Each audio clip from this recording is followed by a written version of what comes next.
still hear me? Yep. Yeah. Yeah. Like, Discord's like, new audio device detected. Do you want to switch to it? And I'm like, hell no. Please don't break things after we've already started. Oh, is everybody physically, if not emotionally, prepared? Yes.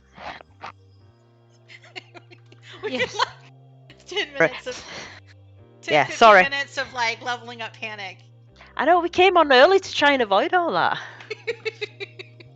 It's not a clean start, but you know, theoretically, you guys are level 6 now with new toys. Yes. This is me. I'm gonna click on one of you, I think, because I need to. I wonder if it'll open up the map for me. I wonder if that's part of Fantasy Grounds technology. Okay, I opened up Yelena's portraits. No, it opened it. Okay, opened up Yelena's portraits again. So that that functionality seems to have changed, maybe. Okay. There's a little button that says "Open Token LinkedIn Map." Oh, really? So Where's that button? You don't double click anymore. It was just right by my picture. Oh, so they switched it. See, this is one of the things Yeah. that they did with the update. All right, well that worked. Thank you for pointing that out, Rach. I don't know why my brain just went. DJ saved my life. That was weird. Okay. Okay, I picked create bonfire for the cantrip. Now I'm really, really, really ready to start housekeeping, which basically we've already done we've taken a couple items off of housekeeping, so good for you guys. Because I was going to talk about level 6 and the stuff that you get, and like your hit points and all that stuff. Terel, you already know that you have RF protection, because that's the whole reason why you're taking level 6 in Paladin instead of multi-classing to Druid. So I don't need to say anything about that. You both have a third cantrip, theoretically. Yelena, have you decided about your favorite enemy? Oh god. I think it's hilarious that I can pick plants, apparently. I'm really mad at that shrubbery. I'm so mad at that grass on the ground there. How dare it be there? That dandelion looked at me funny. Very bad grass. Well, I mean, maybe allergies. Yeah, truly. It's that seasonal allergy to ragweed. I'm sure. I'm sitting got you pissed. I am sitting here thinking, what are we going to run into that I need to hate? We've got cultists. I'm leaning towards undead. That's always a winner. Undead are always unpopular. Yeah, we'll go with that. Yeah. Undead it is. Okay. So, your favorite enemies are cultist and the undead. Awesome. What if it's an undead cultist? Does that give it extra? Double dog favorite enemy.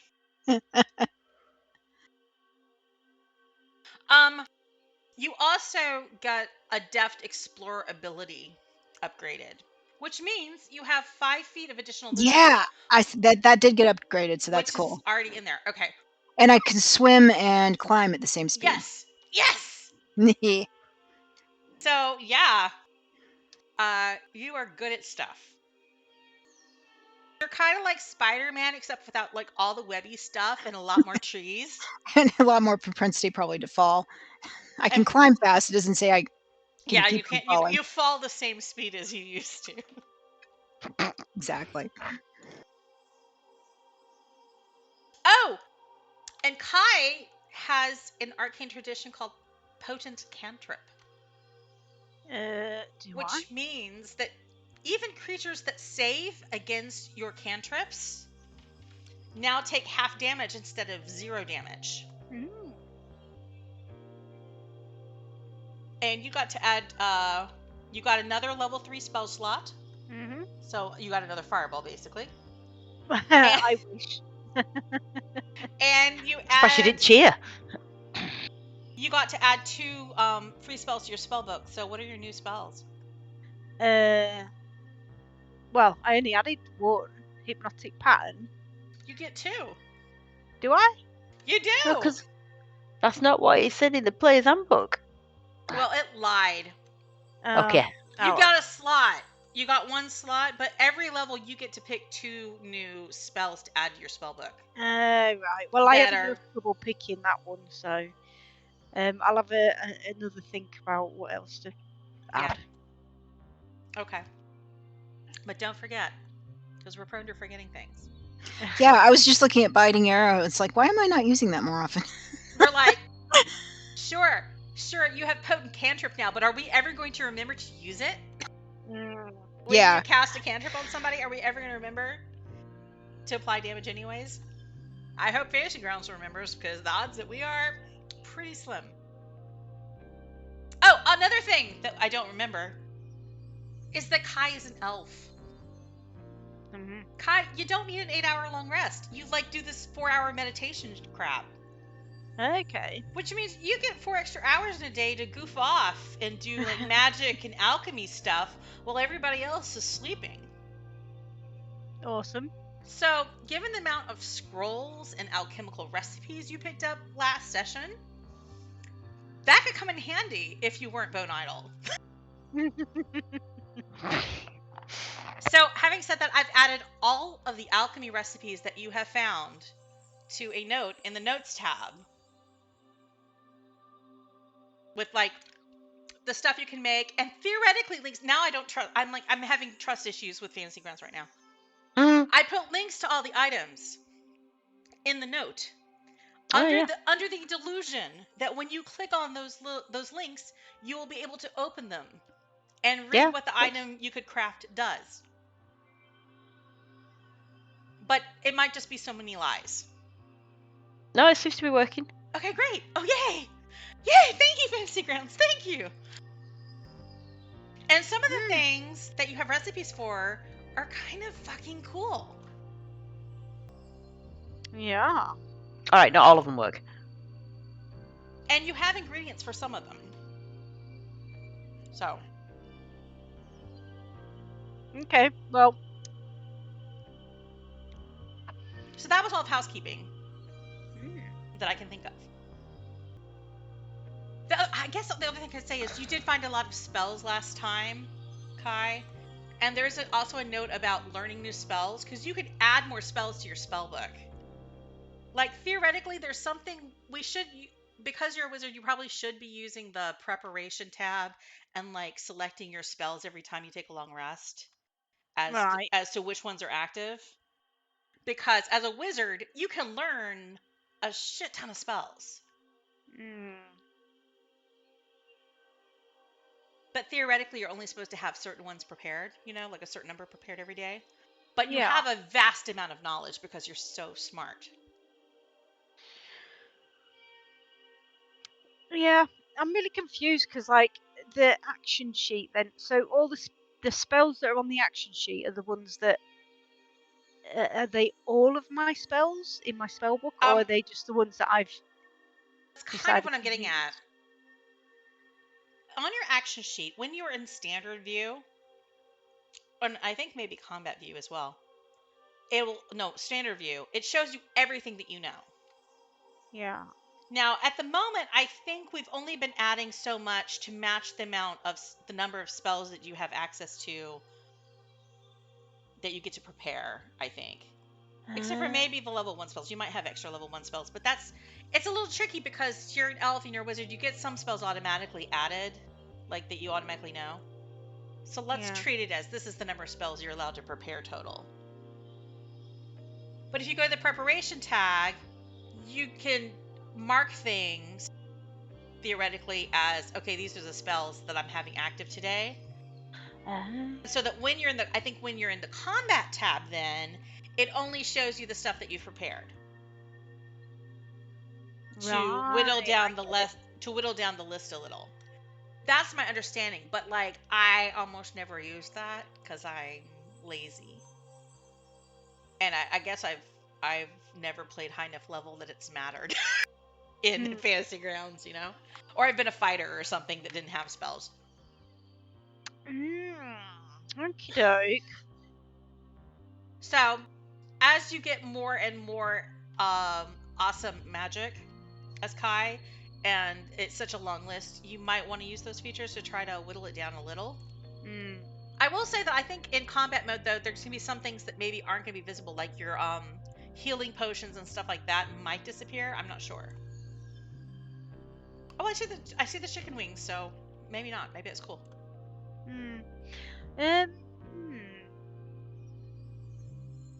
Right now, I only see your cantrips, though. Yeah, because I was in combat mode, so Yeah. I'm assuming then all of them appear in standard. Yeah. I think if you go in preparation mode, you can tick things off as, hey, if you tick them, then you say, I've got this prepared, so that when you go to combat mode, they'll be listed there. Yeah, right, yeah. Okie dokes. Okay. Now, let's really, really start playing. Summary. Last session, you guys started out combating some blue jays, some very mean blue jays that were very large, and they were assholes. Yelena cast a spell, Hail of Thorns. Like, it was an occasion, because I think it was the first time you like really, really cast a spell. Probably, yeah. So there was celebration. Woo! I mean, Kai also casts spells, but that's like any other third Saturday in the month for him for Rage. It's like, here, let's cast a fireball. I have occasionally done spells, but when you got a bow and arrow, man. So like Kai casts spells, it's not like an occasion; it's a lifestyle. But like, okay, for the purposes of the summary, there was some stuff where like Kai fireballed some stuff, opened a Nando's franchise and stuff because he was roasting those blue jays with fireballs. Luckily, most of the plants in Amelior's greenhouse were magical, so you guys still got to loot the place. During the combat, Terel also decided to open up more cages because opening the first cage was such a great idea, and set the red bird free. And it didn't attack you, so it ultimately turned out to be a good decision. But you guys were like a little bit too effective in combat for the red bird to do much. But once you vanquished the dire blue jays, the red bird transformed from the shape of a cardinal into something more fiery and devilish. And for granting its freedom from the birdcage, it gave you, it said, you get one favor, and it gave you this mysterious coin to symbolize that boon. And to redeem that favor in the future, you're supposed to, like, when you're in need, you throw the coin into a fire. But you're not exactly sure what's supposed to happen if you do this. So it's a thing you can choose to remember, or it could be like so many things you could just forget entirely and ignore it completely. Probably stay in the backpack. And it'll just join the rest of the stuff in the pile that we've forgotten about. But you did loot some magical plants from the greenhouse. And a few items. There was like a feather that fell off the red bird. Kai got some alchemy components off of this situation. And then you entered the wizard's kitchen, which was animated with activity. Mainly, there were some feline residents there. And you found an adult cat and its kitten. Both of whom seemed to be telepathic, or maybe they were just like using a speak with humans spell or something like that. The kitten asked if you were the naughty visitors, which reminded you that the leader of the cult, meeting you crashed, had said something about they'd sent a party of adventurers to break into this very location, but from the direction of the sewers. And they were seeking the same golem command codes that you were. And so there was a little bit like, oh yeah, should we do something about that? Should we be looking for these people? And I think you kind of were like, nah, it's not really that important as long as we find what we're looking for. After convincing the elder cat that you were not naughty, she hinted that there was a ring in the tower that Ernest Elkhorn was supposed to use to take care of some problem after Amelior's death. But he somehow didn't get the brief, and he left the ring behind in his grief when he went on vacation with his kids. You're getting to get the sense that this is typical Ernest Elkhorn stuff, and you probably shouldn't rely on him to get shit done. Because he's just always going off and leaving when you need him to be doing something.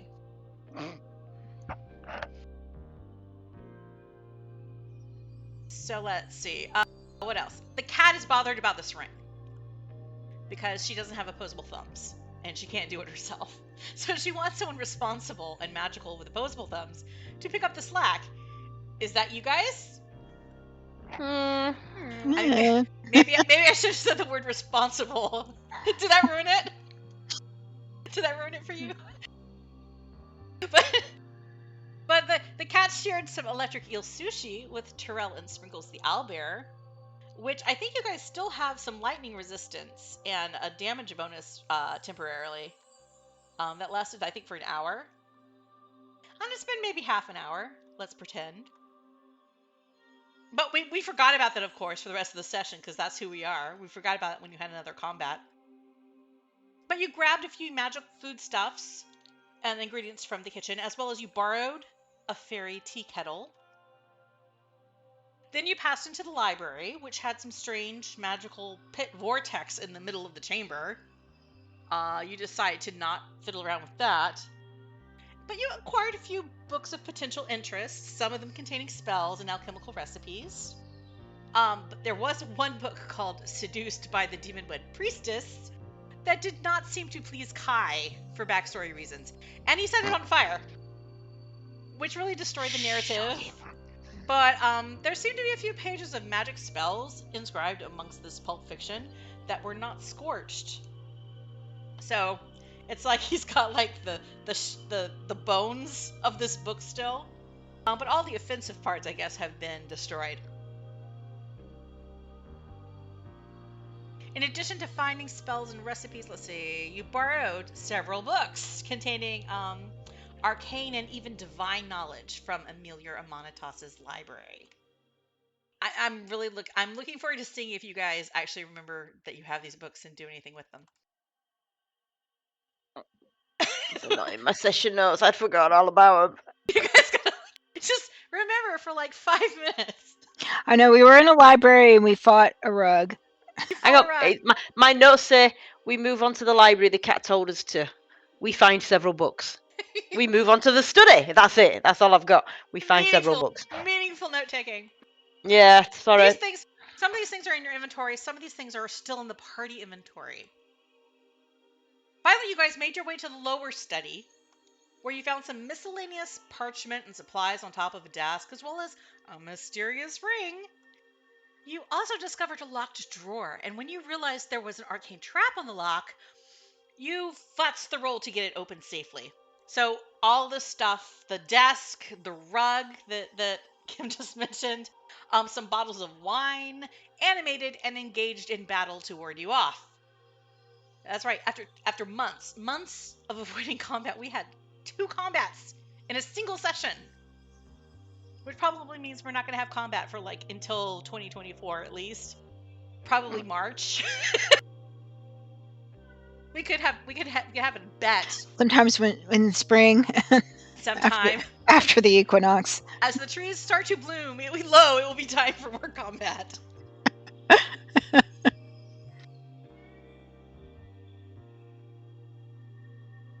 At the end of the session, you defeated all the furniture. Woohoo! You're ready to like kind of loot the remains. You got level 6. It's about 4 o'clock in the afternoon. So I'm injured. You're all injured. Yeah. Everybody has boo-boos. Yeah. There's spludges on the floor. Because all the wax and stuff leaking, and the spilled wine. The loose threads of the slaughtered rug.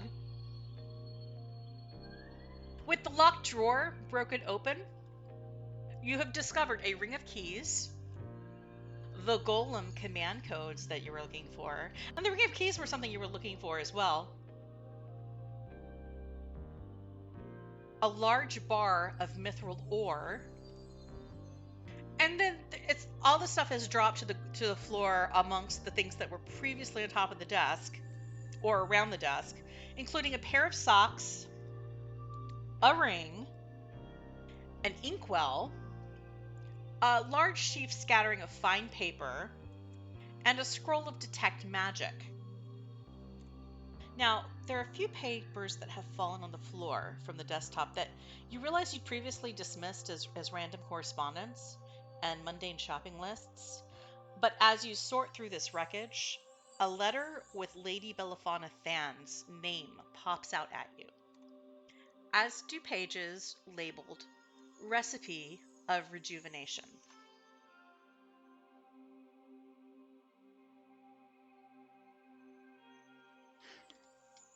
What's the Lady Belafana stuff? I'll also I'm just reading that. I will draw your It's in the party attention sheet. to Thank the you. party sheet inventory, where all the things that you have not already yoinked into your inventory still lay waiting. I will award the gold, the platinum, because you did find 30 platinum in the locked drawer. So everybody should be 10 platinum, i.e. 100 gold richer.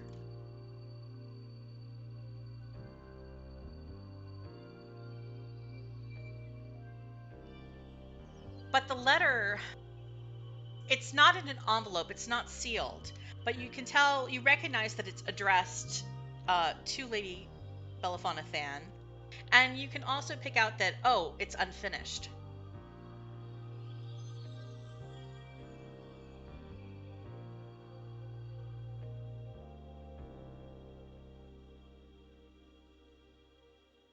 Are you guys actually looking at this item? I've read it. I'm waiting for the other guys. Yeah. So it turns out to be a letter where he was writing to Lady Belafana Than. Apparently, he has used his wizard spells to identify who she is, despite her anonymous advertisement trying to sell her wyvern eggs back when you first encountered her. And he is entreating to her that it is a matter of life and death that he gets one of these eggs. And he's trying to meet up and catch her in Rouchever. But apparently he never made it because he died.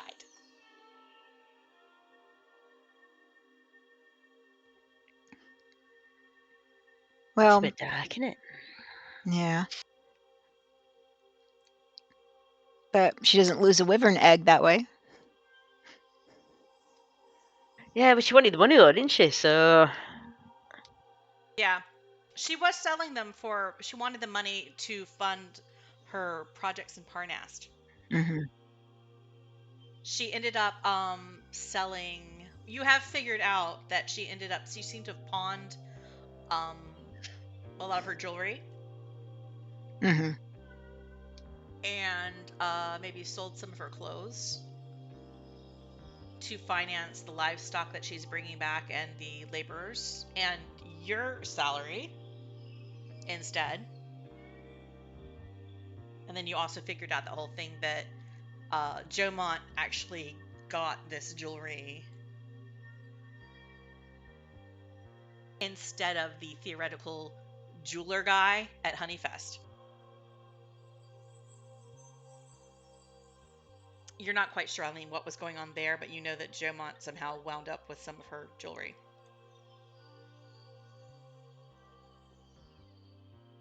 okay, but are we sure the wizard's dead?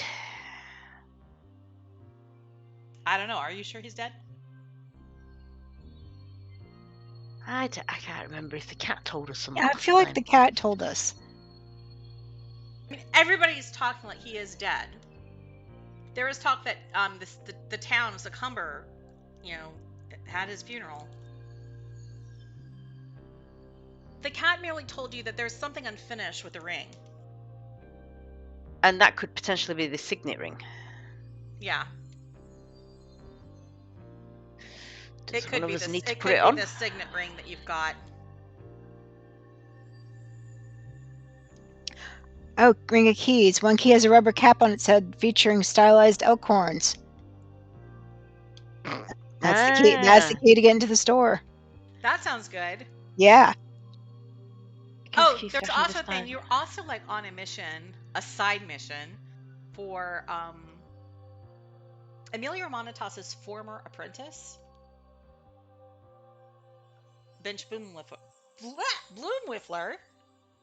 a gnome who is currently running the Alchemy Shop.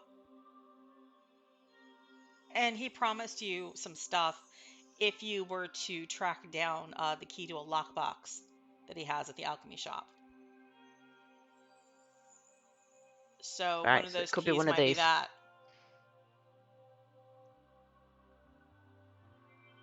But there's more than 2 keys on that keyring, which is fun.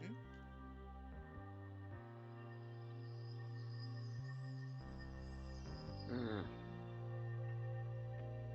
You also you realize like, oh hey, as you sort through, like start shoving things into the bag of holding that pique your interest. You also remember, oh, there's this boot of this pair of green boots that we pulled out of the when we fought that Minotaur, that undead Minotaur. Was that what you fought? I don't know. You found a pair of green boots that seemed cool. That's but, right. like, We still haven't identified they what it never is. got identified. Yeah. And you have there's several things here, like there's this pair of socks that somehow survived all of the magic and the spells and stuff that got cast around, like the shatter that Kai didn't do anything to the socks. Also didn't damage the inkwell. And the ring also is unscathed. Okay. Mithril ore. I'm like trying to highlight things. You've got all these things. You've got books. There's books here. Like, you said you picked up this How to Think Like Elminster book from the library, but it's still in the party inventory, so I don't know who wants that. And then the Tome of Fast Fingers as well. Like, I don't feel like Terel would be good for that. There's 2 pieces of electric eel sushi that you theoretically took from the kitchen. There's the Defense Golem command codes. The Firebird Feather, which you know is a thing that acts like a warming. It'll make your hands all toasty and stuff if it gets cold. There's a bottle of whiskey. And there's... So does it... Oh, go ahead. Sorry. Does anybody have any advantage to sleight of hand checks? I've got a +3. I don't see that I would be any good with that, to be honest. Kai, do you have any? Are any of you proficient with sleight of hand? I'm not proficient. Okay. What was the question? Sleight of hand. Doubtful. I mean, when have I been useful, really? You've blown several things up. Well, I'm +1. That's it. So I'm +3. So will that make yours better? Tome of Fast Fingers. Let me look at this again. Gain proficiency in the sleight of hand skill. So right, there you go. Yeah. I think you're the way to go for that. All right. Kai wants it, but no, she's shaking her head. Okay, cool. I'll do that. And then what does the Elminster one do? That was history, wasn't it? Okay. So that one's proficiency in history. I think somebody grabbed the one that was proficiency in religion checks. I don't remember seeing that either. Or maybe I spoke out of turn. There's also this book here, the Manual of the Lesser Golem, and I could have sworn that you guys were poo-poo on that last session. It might have gotten automatically added to the loot. But I feel like maybe you guys left it behind in the library. Decided you didn't want to make any baby golems. You didn't want to make any little Nadja dolls. Yeah, I mean, it's more of a... it strikes me as more of an arty type thing. I can delete that if you guys want to be like, hey, we left that in the library. I can't see us wanting to mess with it unless someone says otherwise, but... Does anybody want to make little golems? I mean, it sounds cool. Is Yeah, it it does sound Is it cool, worth yeah. the work? or do we just put the big ones? That's basically the theme of this party. It's a worth the Is it- level of effort. Is Will we even remember we've got it? Yeah, that too. is it our problem? Is it worth getting up for? Hmm. Or am I gonna regret this? I'm gonna remove it. Let's just say it's still in the library. If you change your mind, Damn. theoretically you can get back in here. I'm gonna take that out, as you guys did not actually loot that from the library because of Okay. lack of effort. So I feel like we should obviously take the letter maybe to give to Belafona, maybe. But I also think we should hide the alchemical recipe for rejuvenation because we don't really want that getting into the wrong hands. Right. And it's like, Kai, you can tell, like, okay, this is some serious magic stuff right here. That recipe Yeah. for rejuvenation. Mm. It'd be pretty cool, but like you can tell right now that it's kind of advanced for you to figure out Mm. the shorthand that Amelior used for this recipe. So there's a whole lot of it at this point that does not make sense to you. And it would probably take some study and smarts on your part to like eventually figure it out if you ever wanted to figure it out.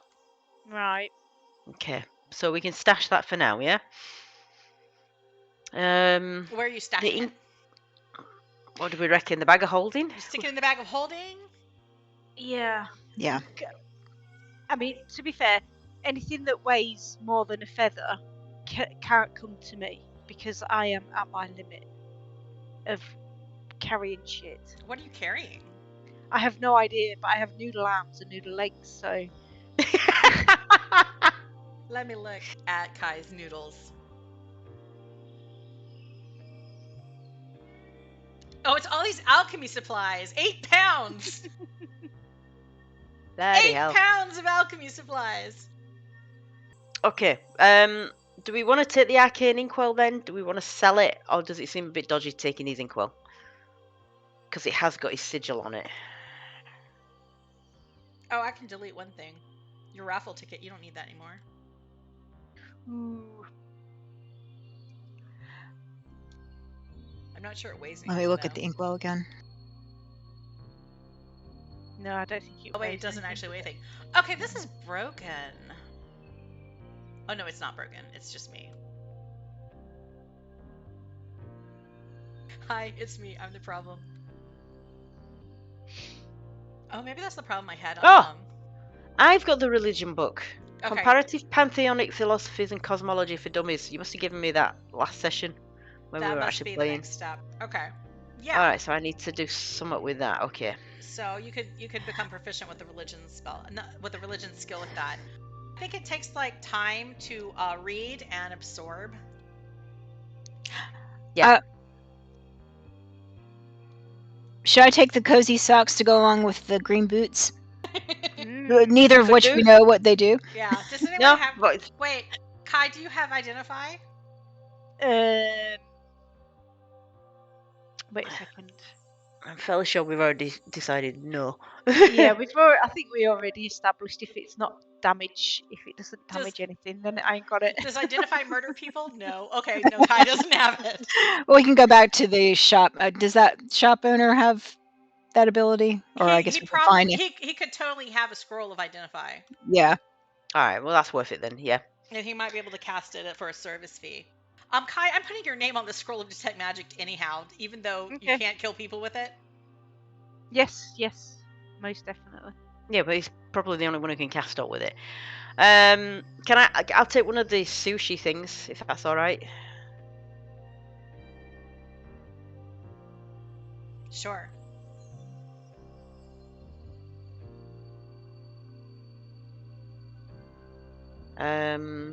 What about the feather? So we said that was a warming thing, didn't we? So can we can use the feather? Sprinkles picks up the feather and somehow manages to tuck it behind her ear. Right, fine, she can carry it then. But I'm gonna assign it to you, Terel. But like Okay. Sprinkles has it. Remember, you can take it off her whenever you want. Sure. Assuming she The- lets you. Presumably the ore we can use to make some nifty armor, potentially? Or Yeah, and sell it? I know Mhm. you were looking to upgrade Sprinkles' barding. Yeah. And theoretically, that's one way you could do it, is to like have it like be do some mithril plate, maybe Mm. help her out there. Use that as part Yeah. of enchanting her barding. But unfortunately, that would take time if you were to do it, and you don't want to stick around here. No. No, but it's potentially something we can sort out once we get to Parnas, isn't it? So I'm going to put that in your inventory, Terel. Okay. I was going to say I'm potentially the person who can carry it. Seems to be heavy stuff.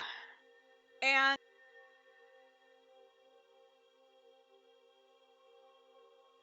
All right, so we want to take the ring of keys. Is the ream of paper any use to Kai with regards yeah, to that is stuff magic? that Kai can use to scribe spells, to add new spells to a spell book. All right. How much does it weigh? It says 1. That's too much. Well, I'll carry it for you then. Give me the paper. I will carry it. Or we stick it in the bag of holding. Yeah, like I was about ready to just assign everything to Yelena, who has the bag of holding. But I'm giving the paper, and I'm going to do this inkwell because ink is also a thing that you use for scribing scrolls. Ah, Yeah. right. Okay, that makes To sense. Yeah. Terel. Yep. Okay. Socks are Yelena. We're taking the whiskey. Yeah. We are whittling down this list. Do you want the whiskey, Terel? In so many ways, but I don't think I've ever had a 200-year-old bottle of whiskey. What's Elvish whiskey? So I mean, in terms of that's like 10-year to them. yeah. Okay, I'm putting Yelena gets a ring of keys. hmm This ring. What are we going to do with the ring then? Are we taking it back to the cat to see if it's the one that they needed help with, or? Yeah, I guess we can. It's part of me. Part of me's like, do we need to get out of here? Did somebody say they Do we need wanted? to run away? You do need to get out of there. This is Yeah. You're like dividing up the loot and stuff. Did somebody say they wanted the history book? And I completely blanked it out. The Elminster one? Yeah. No. Nobody Like- wants history. I think. Well, I mean, it gives you an advantage on history checks, right? Yeah. I suppose it does, doesn't it? Kai's been doing I mean, pretty well on the history check so far.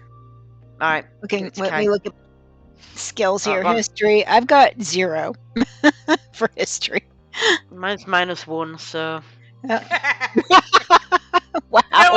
No wonder Kai's is doing the best on history checks so far. I mean, it doesn't hurt. 24 hours over a period of 3 days or fewer. Where are we going to get the time to do it? I guess. is the again, I question. think I think it's either we're going to have to be doing it I think 24 hours of a period of 3 days. I mean, it's like 8 hours a day, isn't it? Yeah.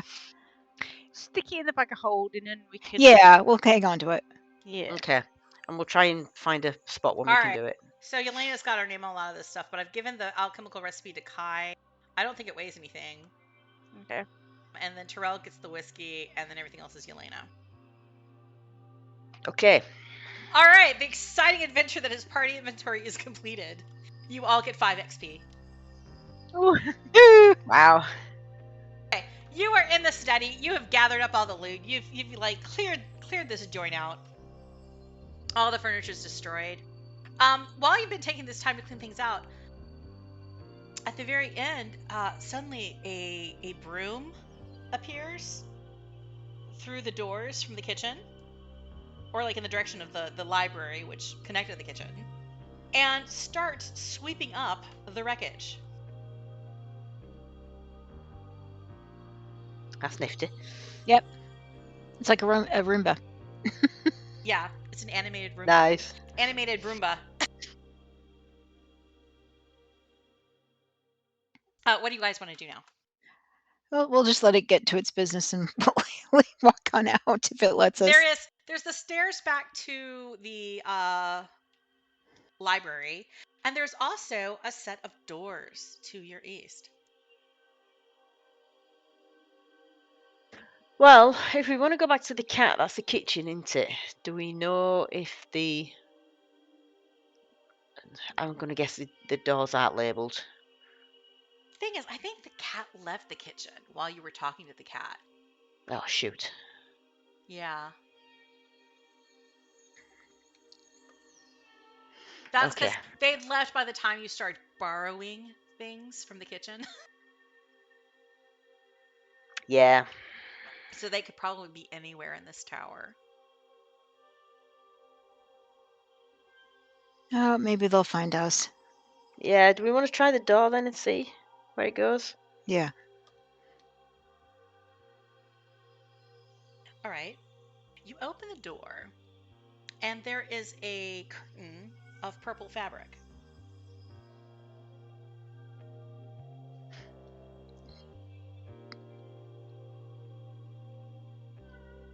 We all stare at it. Yeah. Suspiciously. We're all dumbfounded by the purple curtain. I'm going to take out my short sword and just gently poke it. You gently poke it out of the way, and it's just open air. And you see, like, oh, there's a drop in front of this door. And before you see the great chamber that you kind of first entered that has the columns in it, and it had those plants that led you to the greenhouse. And several different fake doors. Like, what is it, Trump Doya of doors, the suggestion of doors. But you realize that some of those doors are no longer like fake carved relief. There are a couple doors, realistic doors that look like actual doors that have taken their place. As well as across this chamber, on the opposite side, you recognize the blue door that was behind you when you first entered this great room that you believe leads back to the front room of the cottage where you first met the yellow cat. The yellow cat might know what the ring's for.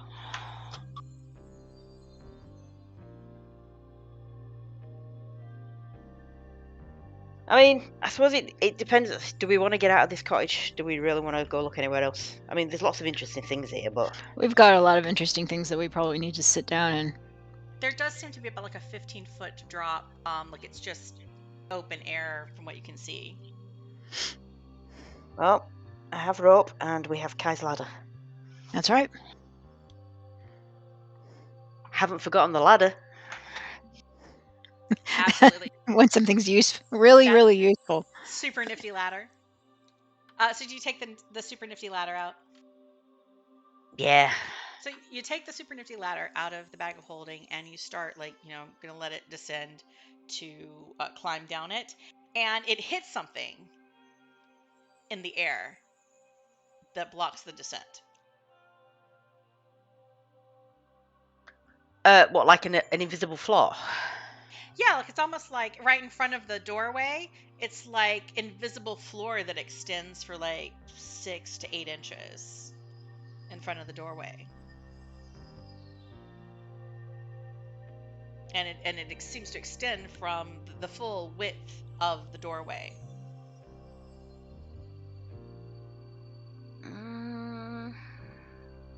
Rope, then?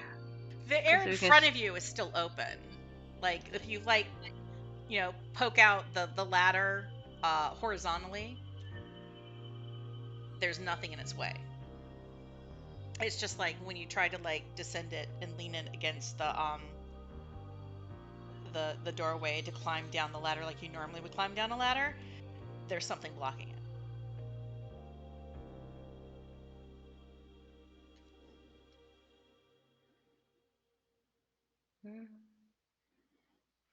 Kai, do you have glitter dust? No,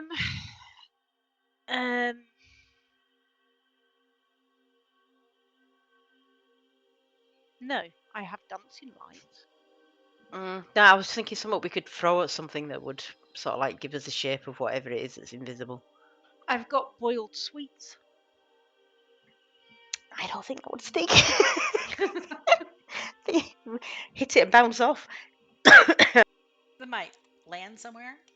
We could lick them first. Suck them and make them sticky. Yeah. This is how movie theaters get nasty. Oh dear. Throwing the sticky candy around. Yeah. I'm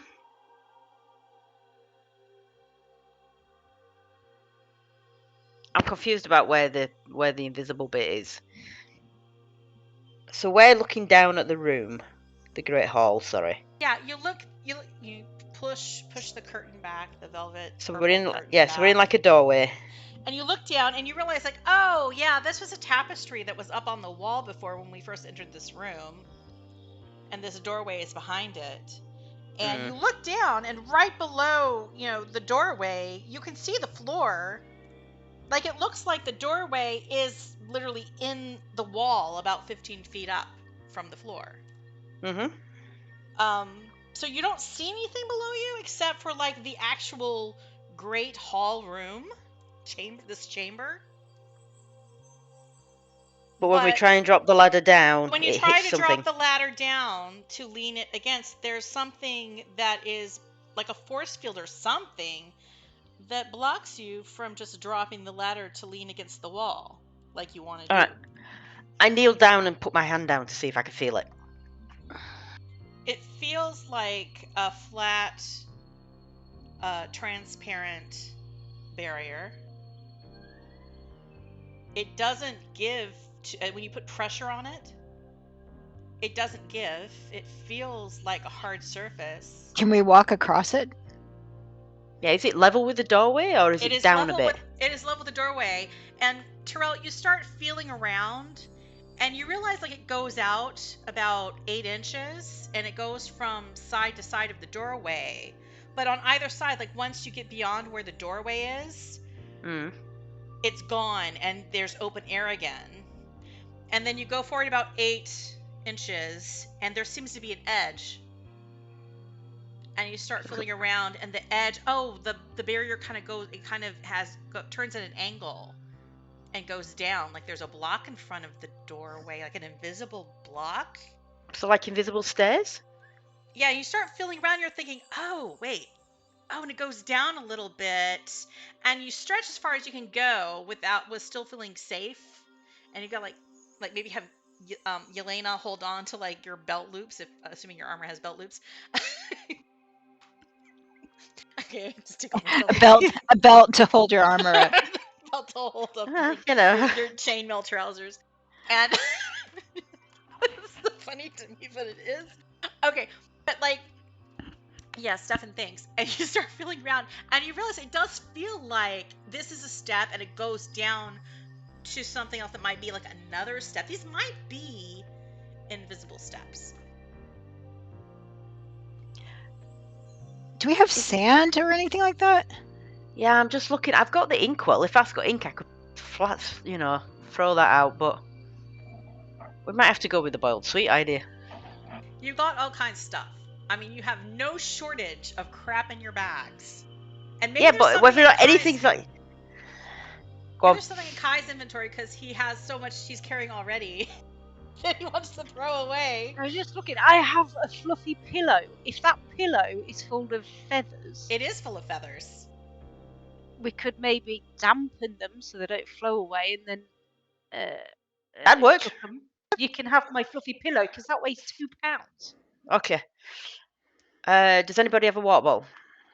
Do I have I have a water skin. I'm going to assume everybody I've got water. Yeah, I think everybody has one. Everybody has a canteen. Because I'm not using 200-year-old Elvish whiskey for that. Okay, here's my pillow. You have my pillow. All right. I slit into the pillow. The pillow. So we want the petals to... Sorry, we want the feathers to be wet, yeah? Well, I guess. Otherwise they just float away, aren't they? They are pretty light. It's goose down. That's how the pillow gets so fluffy. Yeah. Pour my water skin into the hole and sort of like shake it around to try and get them damp. So you have this wad of like... And the wet goose down, it just smells so pleasant. But yeah, you've got this kind of like damp mush of feathers. They're kind of clumping together now.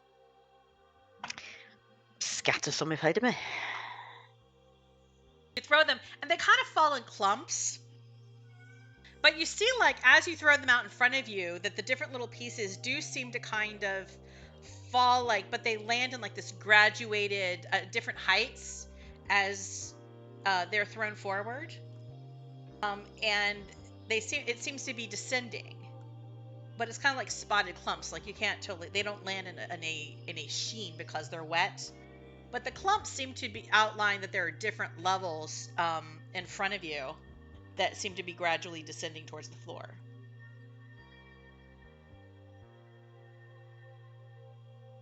It does reinforce the idea that these are invisible stairs. Nice. Then Terel's gonna grab a javelin to use as like to prod ahead of them, just start walking down the stairs. Right, Okay. you chucking the feathers down. Where are you going? So we can see. Can we Yeah, get a rope? Tie rope? Well, like we lose the rope, I guess.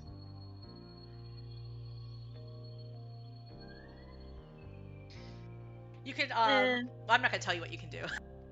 I don't want to hold your. I don't want to lead you too much. I don't want to tell you. Let you guys decide. But yes, you could use a rope.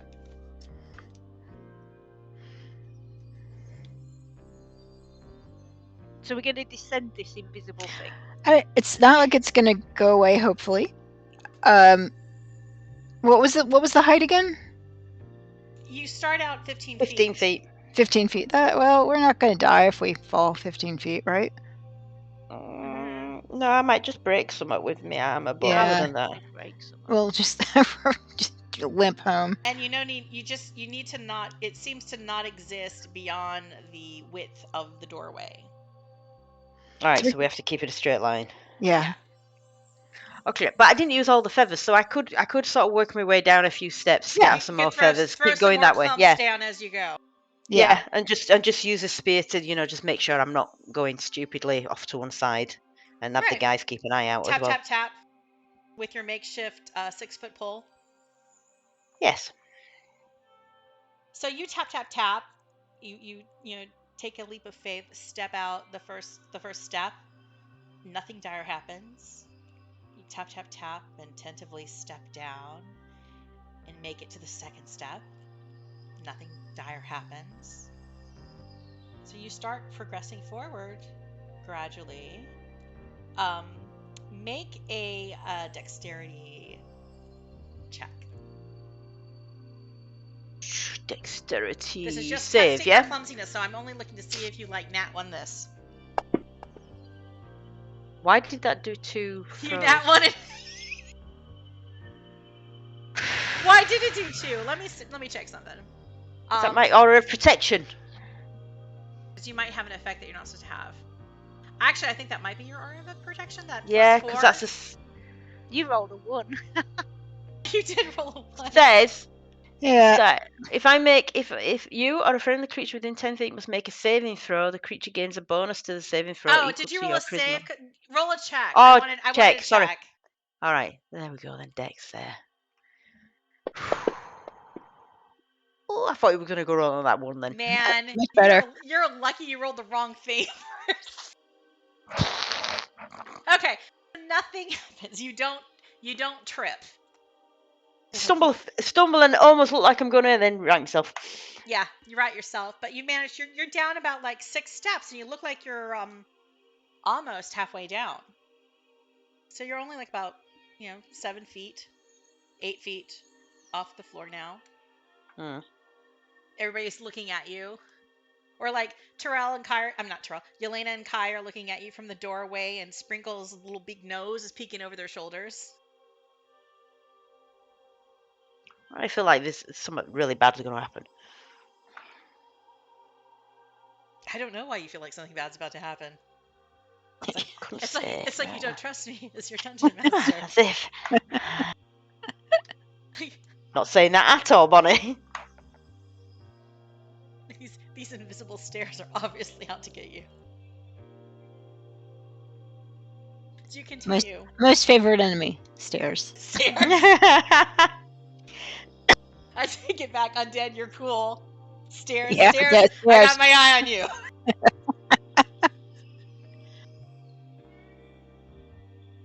Okay, Terel, do you continue down these stairs? These making your way? No, I've decided I'm gonna stay here. Okay. No, What I'm the- joking. What do the rest of you guys do? I guess we follow. We follow Yeah. carefully. Maybe keep at least 2 stairs back in So case there's something that triggers something. So you let Terel be the canary as she gingerly makes her way down the stairs, and you stay just a little bit behind. And Sprinkles kind of takes up the rear, just kind of tiptoeing. Can Sprinkles fly? She can't quite fly. She can kind of get a soar on. So if she falls off, she could maybe put her wings out and if slow it's from her fall. high enough, it'll she can get a little uplift that would reduce any damage she would take from the fall. But it's not like proper flying. She glides a little. Right. Because her a bare ass is pretty heavy, and it's a lot. It's a lot to carry. Oh. Sorry, all the bears with asses out there.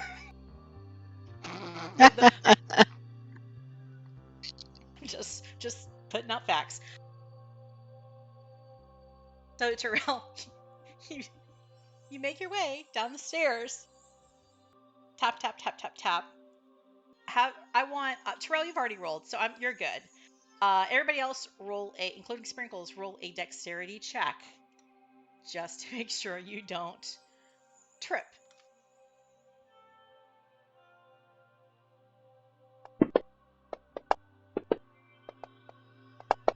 Uh-oh.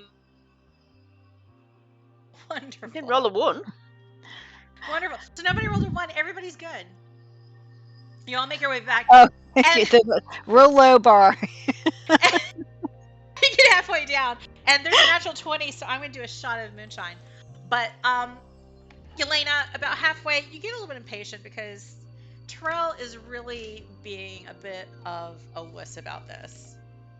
And you decide, it's only like 7 or 8 feet, and hey, you can climb walls now. So right. So you hop off the stairs, and you land up against the wall, and you dig in your fingers, and you just climb down a couple of feet until you hop off. I just do a creepy spider climb down.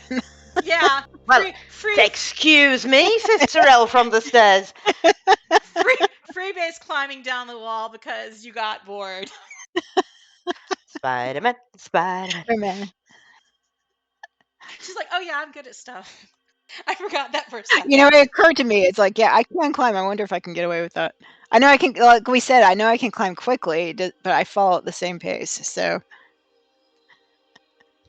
That's not to say, when you're climbing, it's not to say that there's aren't instances where maybe you might, slip if it's, right. rough terrain or something, or if there's some kind of, it's greasy walls or something. Greasy walls. Okay, I'm just disgusted by myself. But yeah, it's a wall. You can climb on walls now. You can climb now. Yelena could just climb down the whole time. This is more the DM getting impatient. What?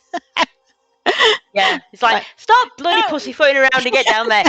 This is the DM completely forgetting you can climb now until you rolled a nat 20. And I'm like, okay, what do I improvise? What could she possibly do? Oh yes, she can climb now. So yeah, you all make it to the floor. There's invisible stairs. It's fine. You're in the Great Hall.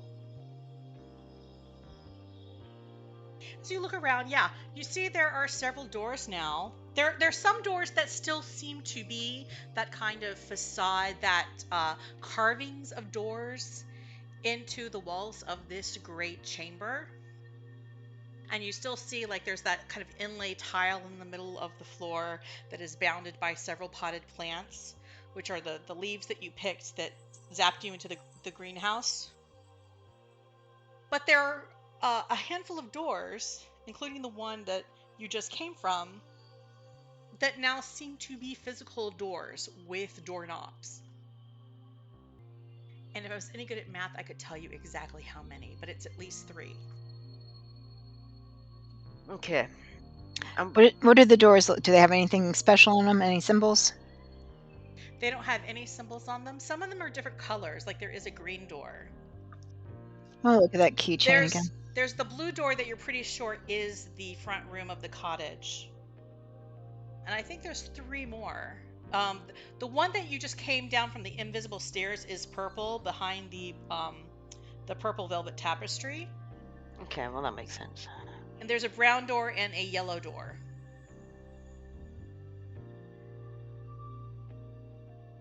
All right, guys. Well, it's up to you lot. Do we want to try the door that we think gets us back to the start? Well, Do we want to look? We have to get. Do we have to get the golems or just the codes? Just the codes. Do we want to get the golems? You were sent to retrieve codes. Yeah, because the Yeah. golems are already out there, aren't they? They can't use them because they haven't got. Oh, the okay, control codes. that's right. Yeah. I didn't know if there was something Well, we need to pick I up. mean, you don't really My know, concern but is the nobody- the naughty people are here, so There are run- naughty people here. yeah, we might want There to run was away. a location called the Naughty Sub Basement that was mentioned. But I think the cats in the kitchen indicated that there is tower security that might be dispatched to target naughty things. You just haven't run into it yet. Well, You then naughty- let's not be naughty. It's my guess. Let's get out of here and get to a safe place Don't and do rest. anything that gets you on the naughty list. Yeah, that's exactly. But you did get vibes that there was something about your interaction with the yellow cat when you first arrived that you did right that avoided you getting put on the naughty list. Oh, crikey, does anyone know what it was? We were clever, basically. We problem solved. Okay. All right. Well, do we? Maybe the yellow cat just liked you. You could. The yellow cat might be in that room when you leave, so maybe you can ask. I don't know. Curious. I never drank the moonshine shot. Okay. All right, guys. What do we think? Do we want to get out? Because we could wander around here for another 6 sessions. Yes, and we really wanted to get out of Secomber, and oh my god, we're almost halfway through with the session. We're almost at Little Adventures break time, so y'all need to move. yeah. pick a door. The door to get out. Make some Right. decisions. Woot! We talk. We decide things. We think. You think very. We think. I mean, you're careful, and that's why you're alive. So, I mean, that's a good thing. True. You're cautious. We just Well, take probably don't 3 make us very exciting. like 3 times my expectations to do anything. But that's okay. Oh dear. Right. That's okay. So we go through the door. So you're yeah? going through the door. Mm-hmm. All these windows I have open. You go through the door, and hey, you go through the blue door, and you're back in the sitting room, the front room of the cottage. Let me see if I can find the art. What, the one where we played the fairy lights with the cat? Yeah. Ah. Yeah.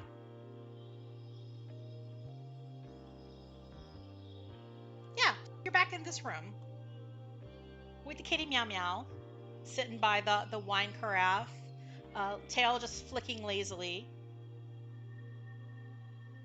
And the cat looks at you and gives a little blink. Do we want to ask the cat about the ring? And the room is the same as you remember. There's still like a hat rack with or like a coat rack that has like a top hat on it and a threadbare kind of slightly patchy coat on it. And the cat's just kind of rolling around, shows you the tummy a little. It's not bothered.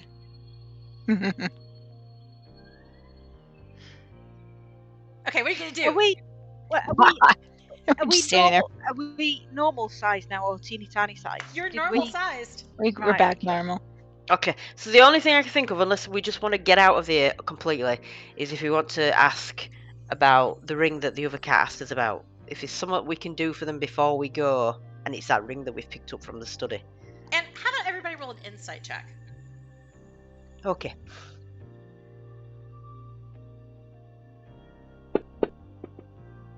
Yeah. Oh, that was almost a good roll. It's kind of Yeah. Okay, I'm gonna. I was gonna have the DC be 13, but I'm gonna take a little pity on Yelena's 12. Sprinkles. Oh, Sprinkles? Oh. It's fucking genius. Sprinkles oh my knows. God! Sprinkles rolling nat 20. Do I have to drink for that? That's Nah. amazing. More moonshine. Okay, Sprinkles being so insightful at this point. As soon as you come through the doorway, the door closes. But Sprinkles kind of like turns around and she gets this kind of like cheeky, inquisitive body language going on. And she grabs the handle with her beak and she kind of works the doorknob and nudges the door back open. And you see the Great Hall again. And you guys all realize, like, oh yeah, when we first got here, this door was locked. And now it seems to be unlocked for us. Okay, is that going to be a problem then? Because other people could come in and just make their way in. I don't think so. I think I guess this is a good sign. Sprinkles That we are- seems really happy about this. Okay, we're And free she to kind go. You guys take so long figuring out what you're gonna do that she closes the door back up and she floofs down by the fireplace and starts to get warmed while she waits for you guys to decide what you're doing. Does that mean we can come back? We're free to come back and poke around? Is it unlocked for us in the future? Sprinkles rolled a nat 20, so you can speak with animals and ask her. You can talk to the cat, or you can just leave and get on with your day. I'm surprised the cat hasn't said anything. Like, what are you? What? Apparently, this Get cat. out! Get out! This cat is either not telepathic or it didn't cast speak with humans because it's not bothered with you right now. Should we just leave? Should we leave? Yeah, 'cause Yeah, you know what? If we're going back to Secomber, we can just come back here. Man, maybe it's the moonshine, but I'm getting really tickled by you guys. the massive amounts of indecision. The decision paralysis is real. But it's like side quest after side quest after side quest. It's like, I let's mean, do them. I don't want to be like one of those DMs that just drops a bomb on you to get you to do something. So many options. Yeah. It's your Right. own fault for giving us too much to do and fleshing it out too Yeah, much for us. I've It's given like, you you too know. many options, and now you Yeah. guys are messed up. And these animals, one of the animals asked us for help. It's like, what? No, where? So, Well, we got Yeah. we got the ring. I'm pretty sure it is the ring that they needed. So at least nobody bad can take it. But yeah, you've decided. Okay, so you decided you're not going to cast speak with animals and actually ask the answers to any of these questions. Do I have You're a gonna spell leave. slot? I don't know. Do you have a spell slot left? Hold on. if you don't, I do. I have a spell slot. Okay, you do it then. All right, But- so I mean, you I- don't have to. You guys can just leave. Just you the one that said it. Just stay. I'm gonna- Alright, hang on. Terel says, Yelena, could you please check with the cat to make sure that we're alright to take this ring and there's nothing else that is going to Yeah. leave them in danger when we go. There you go. There we go. So I relay that information to the cat. And the cat. I show the we show the ring. Welcome back. Oh, you found the ring. Oh, Fluffy will be really happy to know someone found the ring. What needs to happen to it? What does it do? Someone magically responsible should put it on. It was meant for Ernest Elkhorn, but well, he's not responsible, is he? Is that any of Kai? way, Is that I'm you? Kai, no, I not Kai, noticed- no. I I'm mad noticed at- all of you, except for the owlbear, seem confused. You've passed muster with the cats, so you can go back to any room that you have already explored in the cottage. Well, thank you. Anyone without permission, of course, will have to go through the same kind of, trials and tribulations and confusion that you did. So does that mean that they're safe with the cultists that are wandering around then? Oh, those. They've been taken care of. They're being hosted in the Ooh. naughty sub-basement by the Fab. prison warden. Well, that's intriguing. That's intriguing, yet at the same time, I don't want to know. Yeah. You're very smart. Yeah, thank you. And your owlbear is very smart, too. Yeah, she's possibly the smartest one. Right, Sprinkles? Sprinkles I pipes up. Yeah, I am! We made doors work. It's awesome. Oh, great. Can we go back? Can we go back to the inn? I'm hungry. Yeah, I want snacks. Yeah, let's go get some food. And I don't want to drink that wine again and shrink. No, we're not going to do that. Well, I didn't shrink, I guess. Maybe I did shrink. I don't know. I was a goose and now I'm not a goose. This is weird. Can I be a goose again? That was kind of fun. Everything looked different. Ooh, I'm distracting you. Let's go home. I mean, the inn. There is no home anymore. Yes, Wherever I get fed, that's my home. Let's go there. Let's go in, rest, food. All right. Yes.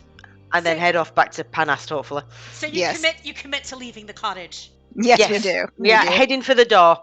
You walk out the cottage front door without any Oh issue. my god. Using your legs, your feet. Oh, you step out of the cottage onto the hill. And I can walk faster now. And Yelena has a brisk pep to her step.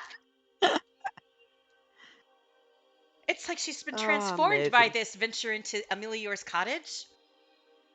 She's better than she was before. All the possibilities. 5 feet better.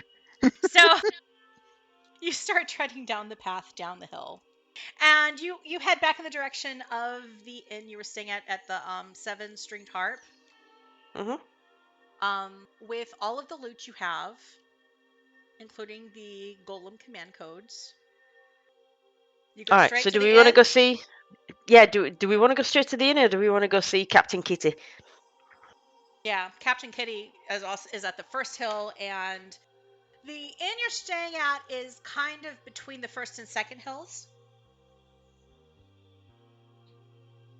If you look at the background of the map of Secomber, Because we could drop off the codes. We could go do the key in the Alchemy Shop. yeah, actually, And then, you will pass the Alchemy Shop on your way, so you probably should so we stop could there. do that. We can do that. And then if we do that, and if we go back to the inn and tell Lady Belafona we're all done, we've done what we can for the place, we can go the next morning and then just rest. Yeah. There, you see, that was decisive, wasn't it? Okay. And Sprinkles is like, as you decide the stuff, Sprinkles is like, does that mean I have to wait to eat? We'll find like a hot dog vendor on the way. Okay. And as you walk, like you have to go walk about 15 minutes before you get back to the main road through the sanctuary spiral. You go through the cat sanctuary and you go down the sanctuary spiral past the All-Faith Cathedral again in Theater Way and make it to the main road, and you start heading on the main road toward where the Alchemy Shop is. And as you go, you pass by an icy cart. There is a very large blue-skinned gentleman selling ices and ice cream. He's not getting a brisk business because it is fall and the weather has turned a little bit cold. But you pass him and he's like, you see like a door down from him, there is a bakery. Unfortunately, you're not passing any kebab shops or anything like that at this point. Yeah, which is really what Sprinkles is aiming for, but hey. Bakery. Do we do sausage rolls, Abby? Oh, I could do a sausage roll. Do they do sausage rolls? I don't know. Did I prepare? Let's say, yeah, they do sausage rolls. All right, then I run into the bakery and buy a dozen sausage rolls to feed to Sprinkles. A dozen sausage rolls. A dozen Yeah. sausage rolls will take you back about 1 gold. That's fine. Let's see if they have anything else. I think they do. It's the Three Hills Bakery. And there's 3 women who run it, and they have very colorful hair. They give you your sausage rolls. You almost clean them out. They're like, oh, we're gonna have to make another batch. But you see, they're also selling Bakewell tarts, little Elminster hat cookies. They're basically like sugar cookies that's shaped like a wizard's hat. Mincemeat pies. And there seem to be like a couple like beverages and teas for sale in addition to normal baked goods like cookies and brownies and sausage rolls. Like one's called Nectar of Purification, another is called Restorative Brew Packet. And it kind of looks like a little tea bag. Just to mention those while you've dipped into the bakery. Terel sees Kai eyeing up a Bakewell tart and buys one of them for him as well. Okay. I'm going to give you a Bakewell tart. Well, no, I don't need to give you a Bakewell. It's just a Bakewell tart. I made an item for it. I assumed it was magical, but no, I just went out of my way to make a Bakewell tart item for some reason. No, I would imagine we're quite hungry, so and I think guess it's because you guys made Bakewell tarts at some point, and I was like, oh, I need to add that into the D&D game. Yes, we have made Bakewell tarts recently. That's how I roll. That's what happens. Yelena, do you want out to eat? Do you want out to eat? Yes. What do you want to eat, Yelena? Tart sounds good. Okay, you get a Bakewell tart. Yeah, Terel will as well. So 3 Bakewell tarts, 3 Bakewell tarts, a dozen sausage rolls. Okay, so you're down like 1 gold, 3 silver. Okay, I will knock that off. All right, out of the bakery, back down the street, heading towards the Alchemy Shop. You pass like a jeweler's that has some boarded up windows. Looks like the glass front was broken recently and hasn't been repaired completely. And then the next store down is the Alchemy Shop. I could load the map. That's a big map though. It's fine. I'm not going to load the map. And this music is still mystical. You go into the Alchemy Shop. Ring the little bell. Out comes Bench Boomwoofer, the little gnome. Oh, say, you're back! Did you have success? You don't look dead. That's pretty good. You look a little roughed up, which stands to reason you've been to Amelior's cottage. How'd it go? We might have the key. Might? Might. We need to try it. Is this a trick question? We have more than one key, so we don't know which one it might be. Okay, because sometimes Amelior would ask me questions like this, and it would be like, the key is in the multiverse, and I wouldn't know what the hell he was talking about, and he'd be very disappointed. But this isn't one of those situations. You have an actual physical key? Mm-hmm. Oh, cool. Well, come on with me into the back. So he ushers you through a little doorway, and you get back into the kind of the guts of the Alchemy Shop. And Kai, you see all these ingredients and little tubs and stuff, and your eyes are kind of big as saucers because, ooh, this stuff is worth a lot and it's good stuff. Yeah. You don't see anything like there are only a few things that look like really like super fancy, but there's a lot of common and uncommon ingredients stored in jars here, just ready for recipeing. And there's several different like books, but they kind of look like mundane titles of things like Beginner's Guide to Alchemy and stuff. Like maybe Amelior kept all the good stuff in his cottage, but it's not too shabby for like entry level stuff and maybe moderately complicated stuff. You see a cupboard with a glass front that has little shelves. It's almost like a wine rack, but instead of wine bottles, it's scrolls. And it's closed, and it's got like a little teeny lock on it. And then Bench, he ushers you a little bit further, and you see this very large, golden cornered lockbox. And he kind of gestures at the lock on the front of it that's very like ornate and bulky. And he says, voila, it is a lock. Let me see the keys. I believe Yelena has the keys. I will show the keys, but not hand them over. I'll ask which one is it? He Does he points even the know? one that looks like it has kind of like a A on it. Okay. That looks like his filigree, his symbol. I'd say that's a pretty good guess. All I right. know it's not the one with the horns. That's the key for Elkhorn's Emporium. Yeah, that's what I figured. May I? Indicating that I would. Be my guest. Well, I'm thank hoping you. we are successful. All right. So I stick the key in and turn the lock. Terel Hopefully. raises a shield and ducks behind it. So you insert the key, and you start to turn, and there's a little click, and a little like whisper, like magic being dispelled. Kai wouldn't know this sound; he's used to magic destroying things, but this is the sound of magic being dispelled. Kind of like the opposite of a desk drawer exploding and attacking you. And you, the lid spring pops a little and just slightly opens. And Bench gets excited. He goes, "Ooh!" And he moves forward and he pushes up the lid, like extending his arm over his head because it's a little bit high. And you look inside, and it's almost like the contents set off this little glow of magic with all the items that are inside. He's like, oh boy, this is it.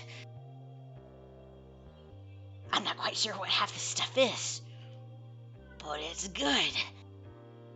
Now, what did I promise you as a reward for getting me this key? Please hold while I check my nose. Now, as you look over his shoulder, you see there's all kinds of mysterious things. Kai, you recognize a couple fancy, or at least one fancy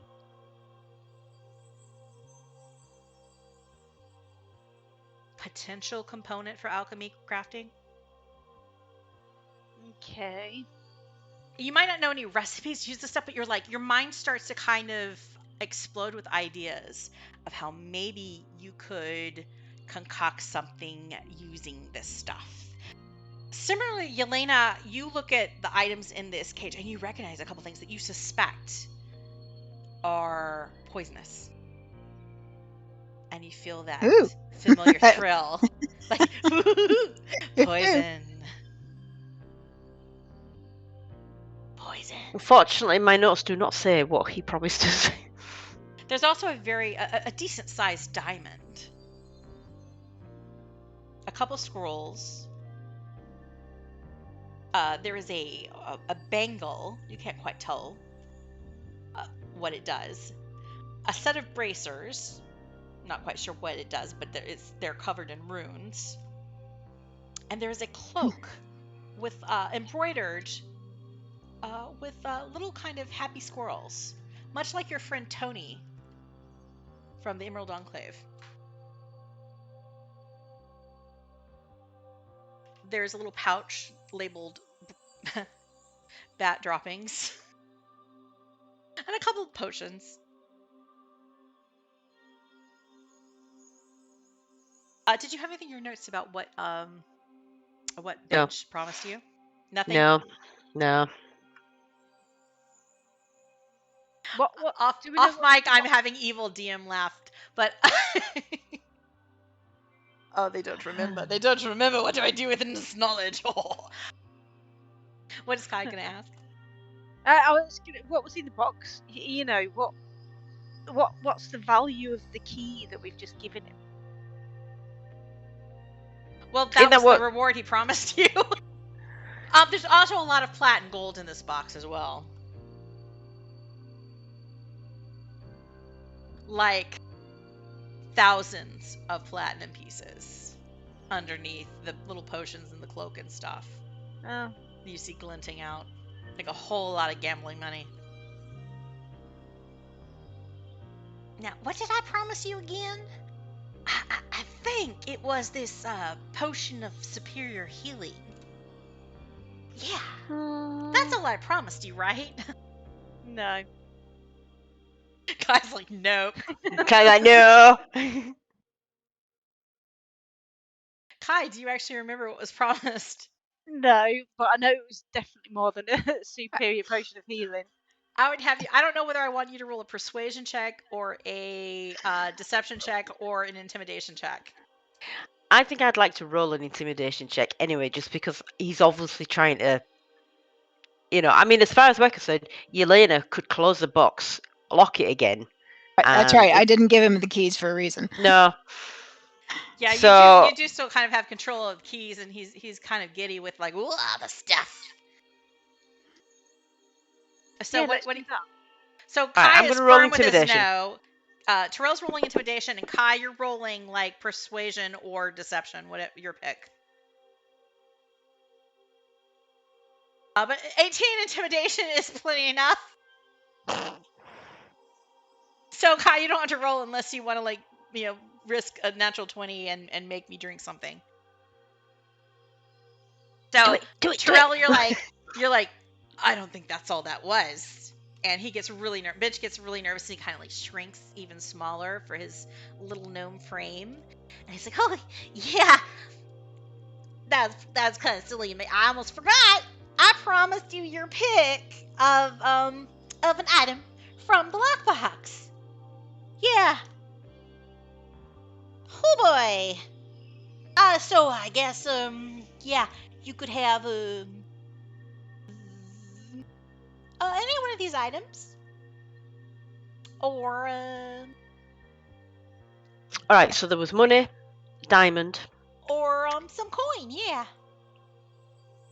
poison stuff, alchemy stuff. So that's Yelena and Kai's stuff. If you He said have there was questions about the things that are in this box, I could tell you. There is certainly you could take the money, which is 1,000 platinum and 600 gold. Now, what is he getting out of the box, if anything? Yeah, which is a lot of exactly. money. Well, he's getting everything else that you don't pick. You get your choice of something. We could theoretically pick everything. I do want. You could theoretically rob him and just take everything. Nah, we'll be nice. Because actually, what I want is identify scrolls of identify magic or whatever I would Okay. need to figure out what those green So boots. looking over the and box, socks. there is no scroll of identification within this box. There is a scroll of dimension door and a scroll of skill empowerment that What's that? Kai picks out. The dimension door could be handy. Dimension door is something that Kai is not quite magically. Damn!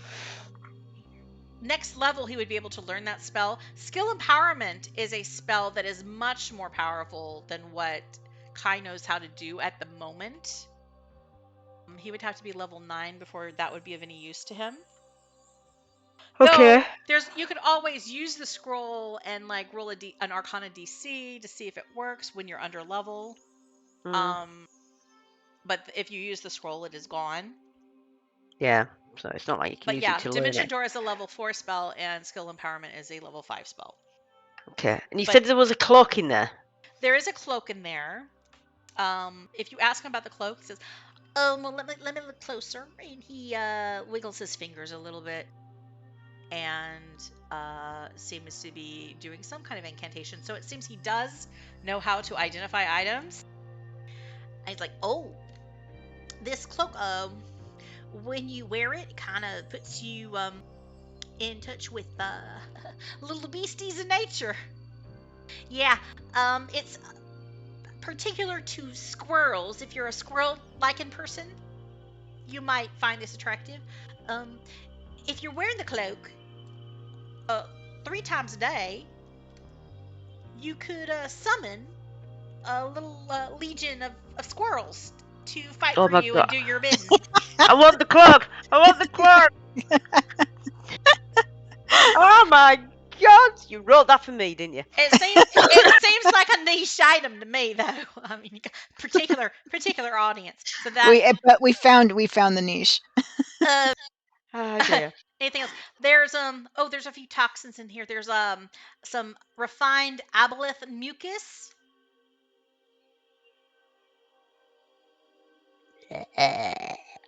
Yeah. And what does that do? It's like it's a pretty strong poison and disease, but it also can like cause acid damage. It's like it's one of those like gnarly poisons that does multiple things to you, like to really mess you up. Oh, well, yeah. Okay, I'll take that. Wait, you get one thing. We agreed on one thing, right? Oh. What did we agree? The original agreement was for one thing and this potion of superior healing, if I recall correctly. But if you want to like know more about your choices, there is also Onkek spittle, which isn't a poison per se, but it does cause kind of like acidic destruction. It's a very caustic spit. It is useful for making some acid-related or alchemical things or enchantments. You don't seem excited by that, though. I don't know. Kai, are you excited by that? Well, I don't know. He lifts a bottle of a potion. It's like a swirling red liquid in a skull-shaped glass bottle. This here is essence of rage. Basically, you drink it and it's like you can rage. You guys don't look like you have anger issues though, so maybe this wouldn't interest you. Do we look like barbarians?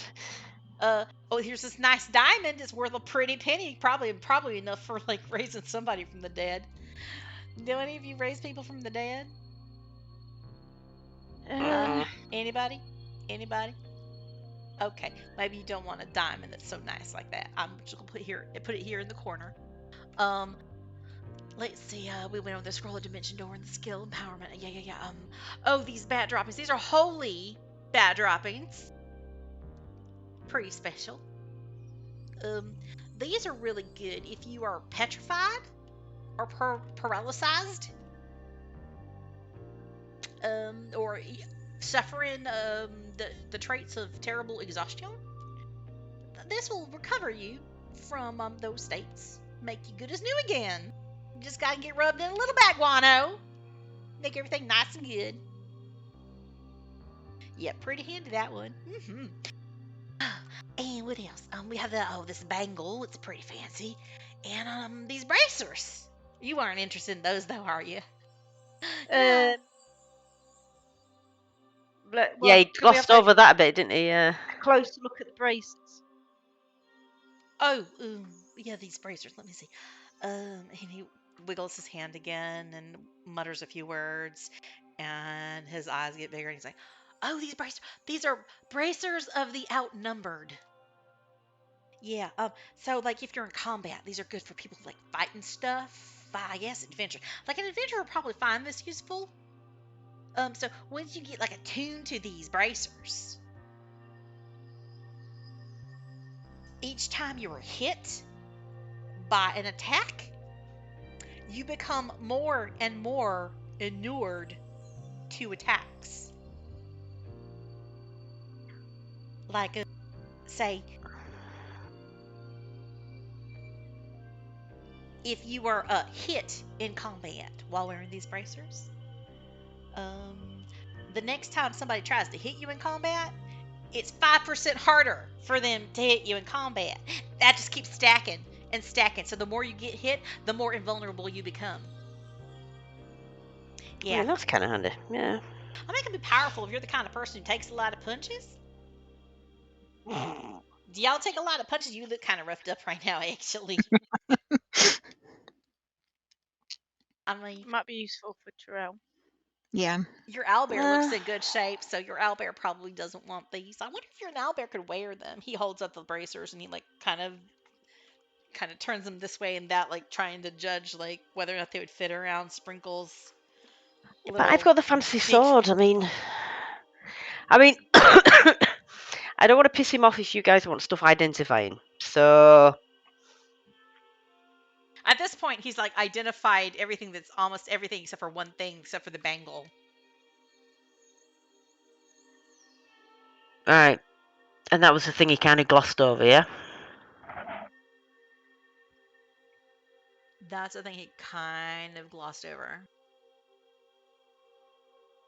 Terrell's just gonna sort of like lean over and reach in and touch the bangles and say, "These look pretty." And he kind of like, you don't really want this bangle, do you? I don't know. mean, I don't think you're the type of people who really use this bangle. It's handy. It depends. This is Basco's handy bangle. For handy people. People who need handy things done.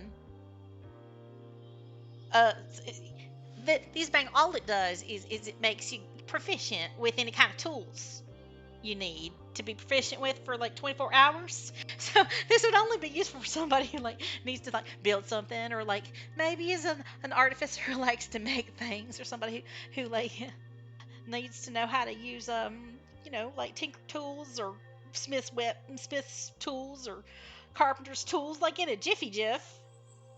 Do we think he really wants them because it's the only way he can do his job? Or like, maybe if you need to drive a boat or something. You drive boats, right? Anyway, it's handy, I think, to play instruments, yeah. That kind of thing, if you needed to be able to like have a moonlight as a bard. Insight check if he's bullshitting. Roll an insight Good check, call. yeah.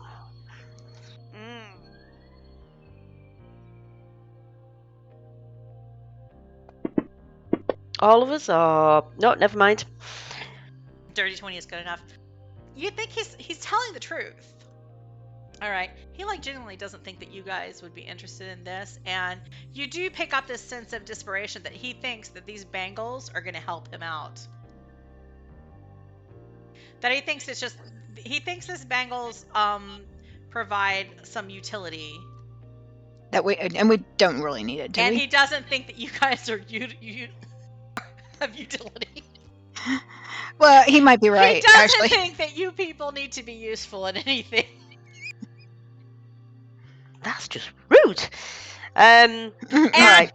Yelena, because you had a dirty 20, I'll say that you think that this thing would, maybe if it doesn't appeal to the three of you, you have a feeling that this is the kind of thing that Lady Belafana might want for the people she has in Parnast that would be like building and constructing stuff, that it might be actually handy for her. For like a village that's trying to build stuff, yeah, it'd be helpful to be able to like just slap something on somebody and give them skills in using tools and doing artisan crafting, like on the fly without them without actually having to import a skilled craftsman.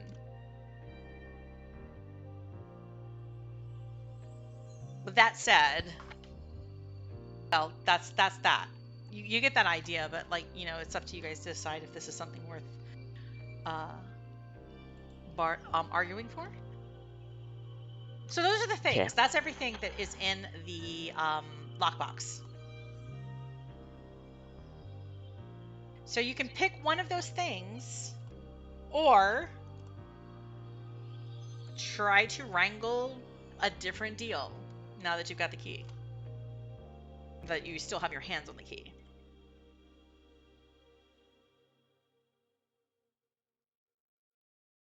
I'm honestly not sure I'm fussed, apart from the squirrel cloak, but that's just me.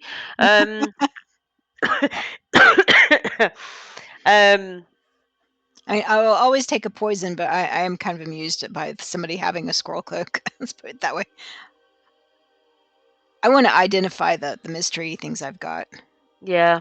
and I'd rather Yep. stay on his good side. So Did maybe you we ask take. him to identify something? Or I can pay him for scrolls of identification if he's got them. Well, why don't we take that as a trade then, instead of taking anything out of the box, unless Kai wants anything? Nope. We just say, look, we've got these items, so you keep all that. You tell us what all these items are. Yeah. Oh, I like it. You just want some identification? That's all you want? You don't want anything in the box? Should we take some money? Platinum, yeah. Yeah. Yeah, let's take a take little some money. plan. Oh, yeah, sure. You have 1,000 platinum.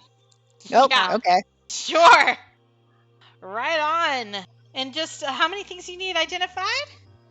So I put out the green boots and the socks, and I said, and I'll say, hey, this might not be anything, but we kind of think they might be something. I'm trying to think So if you I had guys all. are stinking rich now. Hmm. Can I give him? Can I ask him to see if he can shed any light on the devil-headed coin as well?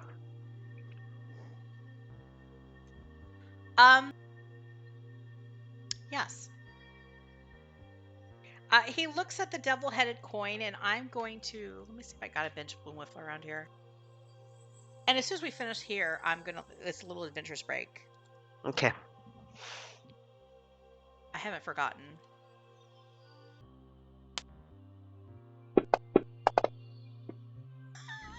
He rolls a nat 1. No. He's got no idea. I have never seen a coin like that before, and frankly, I'm scared by it. Fair. Okay, I'll put it back in my pocket.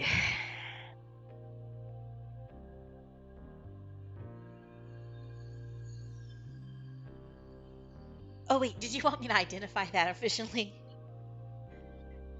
Well, I just want to know what we could expect from it if we try and call in the favour. I can tell you it has ties to something infernal. We know that. Oh, I can't pick out exactly what the name of the creature. I can't. Yeah, I don't really know that much. Okay. Sorry, I'm useless. No. What else you got? This doesn't change our deal, right? It depends on how badly you do with the other two items. What else you got? I pull out the socks and the boots. Socks and boots. Mhm. Socks and boots. Socks and boots. Was there nothing else?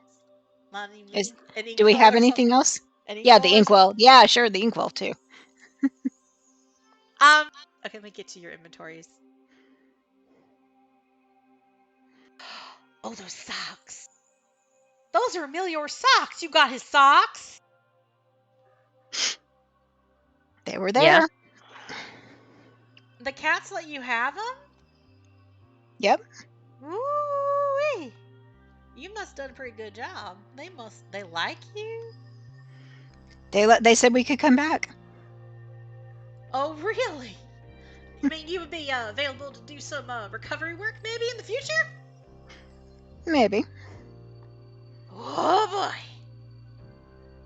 Well, these socks. They're cozy socks. I guess you probably figured that out. You wearing them, they allow you to, they allow you, when you're taking like a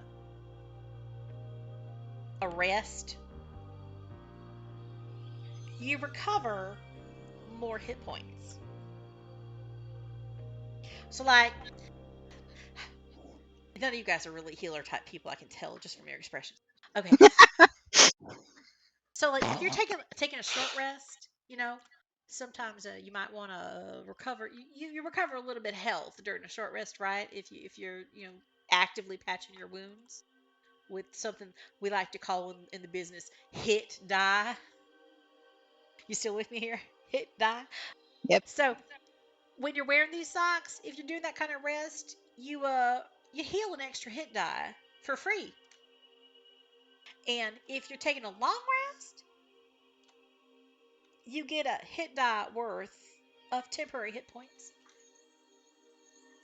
Which is pretty nice, you know, if you're adventuring types. Right. Yeah. And how often can it be used? Well, when you rest, it happens when When you you rest. rest. Okay. So every time you So rest. it depends on how often you take naps and sleep Mm-hmm. and stuff. Yeah, so that's basically that. Did I make these visible? Oh wait. So those should be in your. They're called socks of the well rested. Yeah. What else did you have? You had Green boots. green boots. Oh, these look nice. This leather. That's pretty fancy. Oh, wow. Well, there's more than one thing to these boots. They're multifaceted. I detect there's illusion here, and there is wow. Say, would you be interested in selling these boots? Nah, I want to keep them, I think. Yeah, Can you tell Terel them just what they are? folds her arms and just glares at him.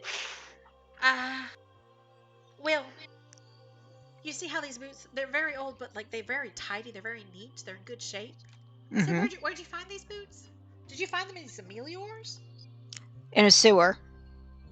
In a sewer. Yep.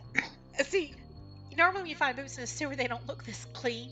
They'd be brown instead of green, right? Exactly. Well, That's why I was so surprised. these boots, they give you the ability to cast prestidigitation to keep things neat and tidy, right? Which is why the boots are so neat. They keep themselves clean. They clean themselves clean. Cool. They also have this glamour where you can make the boots once a day. You can make the boots look like whatever you want the boots to look like.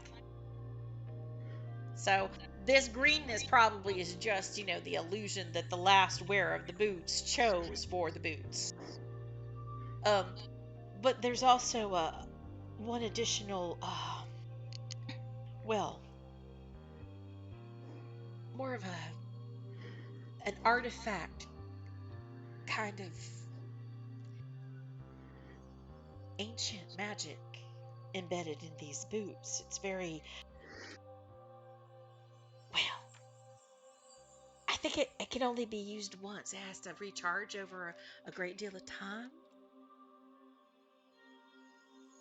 But if you wear these boots, once somebody attunes to them,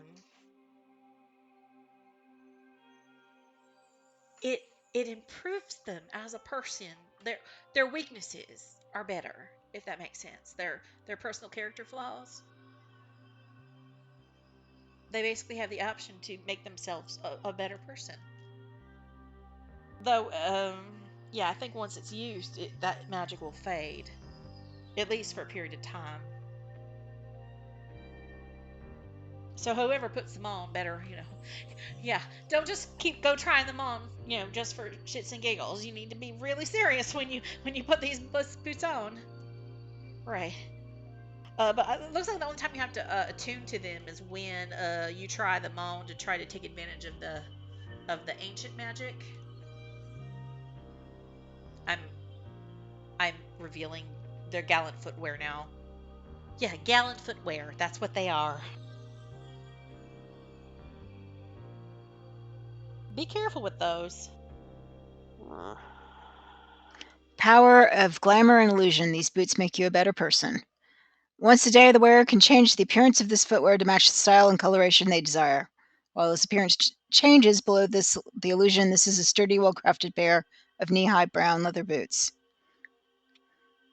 To help keep their whole ensemble looking gallant, the wearer of these boots also gains the ability to cast the cantrip Prestidigitation. When a creature attunes to these boots for the first time, their lowest ability score increases by 2. If there is a tie for lowest ability score, the boots sense what personal improvement is most needed. Choose one ability score to improve. That's not bad. No. So it's basically like getting a free +2 ability to one person, and then it's gonna take like 10 years for it to recharge again. That's just the lifestyle improvement one, right? That's the lifestyle improvement one. But is it a permanent effect? It is a permanent effect. You permanently Nice. increase one of your ability scores, but it can only be used once. And Yeah. once that happens, then it becomes a non-attunable item. So, like, anytime you're wearing it, you can use the other two features, and you Yeah. don't have to treat it as an attuned. But to do the ability score increase, you do have to attune it, at least for a period of time. Okay. The last thing was this inkwell. And, oh, this is Amelior's inkwell.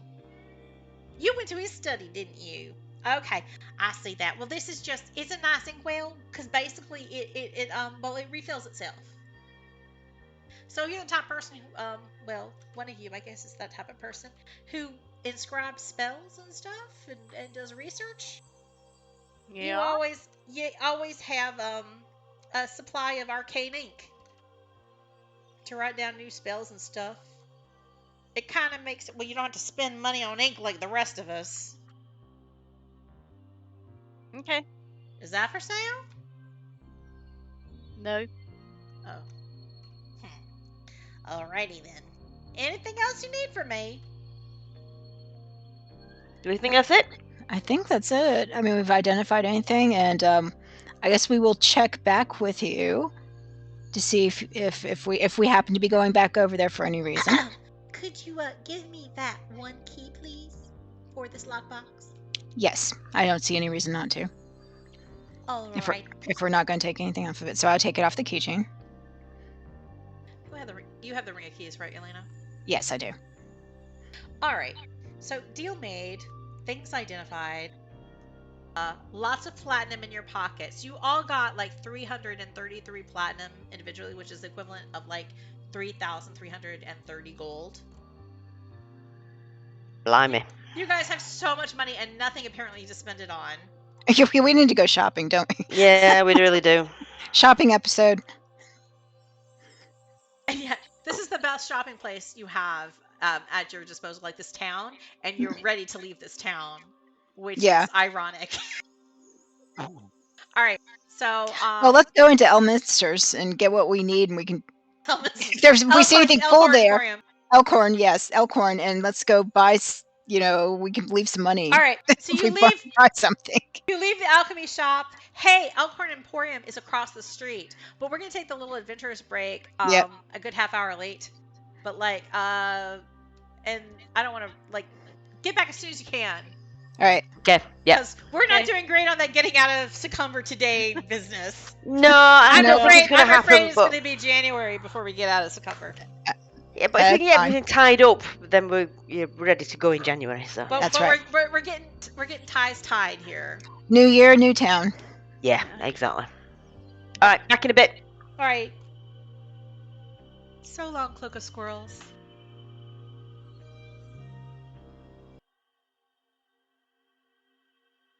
I am back.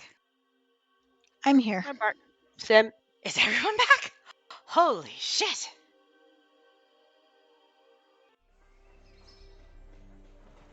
Okay, I'm changing the music to digital town stuff. If everybody is physically, if not emotionally prepared to continue. Hmm? That sounds ready to me. Sorry, I've got a mouthful of biscuit. That sounds totally ready. Wait, Kai. Talk, Kai. Hang on, she's pouring a beer. Yeah, I was pouring a beer. Okay, it's like so weird. Kai, your not talking icon looks, maybe it was stuck. It looks bright to me for some reason. Like for a second I thought like you were lit up, like you were talking, but no, when you talked it got much brighter. So that was just me being confused by light. It doesn't take much. It doesn't take much at all. Okay, so you stepped out on the street, out of the Alchemy Shop. There are people going about some of their business, but the streets are still a little bit quiet compared to the usual bustle of Secomber. You don't see a lot of tourists like when you first arrived. And it brings back to you that, yeah, everybody in this town is probably still worried about the threat of the cultists coming back. But there's a little bit of satisfaction for you because you have these control codes, these golems that have acted as the defense for Secomber for many years that they rely on will be at their defense again. And you hurry across the street to the familiar doorway of Elkhorn Emporium with the familiar stag horns mounted over the front door. Only this time, compared to your last visit, your buddy Pashov, he's not outside. Instead, there are two, without the accent, two mundane militia people outside the front door. And as you approach, they kind of like, they've got halberds and they're kind of like, halt, who goes there? Standard militia kind of crap. What's your business? Oh, we were just seeing if the shop was open. The shop is closed until the owner returns from Side Lake. Okay, I sort of motion that everybody to walk along. Let's go around the corner away from this and talk strategy. Okay. Let me share them out for the outside. We did not count on. We didn't think about the guards. Yeah, because this place was robbed. Yep. And now we do have the key. And Captain Kitty knows it was robbed. So apparently Captain Kitty went to took it upon himself to stay too efficient here. And Pashov has lost his job apparently, and now the militia are looking over this place while Elkhorn is out of town. Now, you kind of like move along, and the militia kind of like giving you a stink eye as you walk away, wondering what that was all about. But you remember from before that there is like this alleyway to the right of the Elkhorn Emporium that is gated, and the next establishment over is the what is it? It's that tavern where you had Chip Buddies, where the ex-wife Elaine Harpwell, who made like Terel blush, the ex-wife of Elkhorn, her tavern is across across this alleyway to the right of Elkhorn Emporium. And you know that like there's a street behind the Emporium as well, but like this alley has gates on either side. And you can spot as you kind of like, try to act nonchalant as you're walking down the street and scope out the place. There is a side door in this alley. And there's also there's also like this, you can tell from the map that I've presented you. There is also like a unused wagon parked there. Do you want to try the key in the side door? Yeah, let's try it in the side door. All right, let's do that. Okay, so which direction? Because, like, front gate is kind of visible to the guards, but, like, it would be in their peripheral. So you could go through that gate, but you would have to do stealth to do it, and it would probably be a little bit more challenging than if you were to try entering the alley from the back of the establishment. Well, I don't think I'm going to be very stealthy with my big clunky armor. That's true. You get a disadvantage at stealth checks with that big clunky armor. So... And your owlbear is not currently in stealth mode. No, so should we take the long way around? Yeah. So you walk around, like you walk past the tavern, which for some reason I can't remember the name of. It's really bothering me.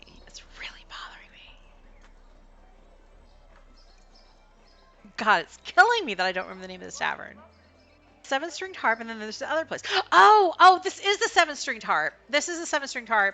The singing Sprite is the inn where you guys are staying. That's the one I'd forgotten, and I just got them flipped around. Okay, Now, I'm relieved. I've remembered something. I can move forward. You guys walk past the seven-stringed harp. Walk kind of like around the block. Take the next alley that isn't gated, and you go down the alley. Come around the back, and now there is a locked gate to the alley at the back of the establishment.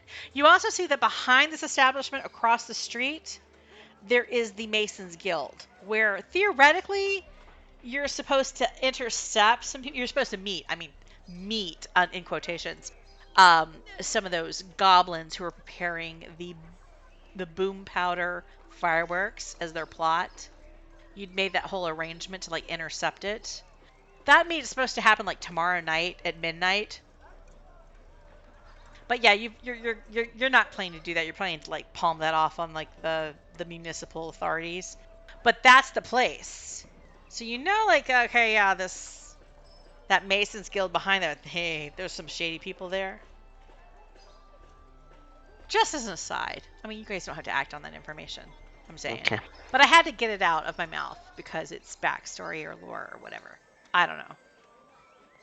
Anyway, you're at this locked gate at the back of Elkhorn Emporium. What are you doing? Does one of the keys open? Yeah. Oh, yeah.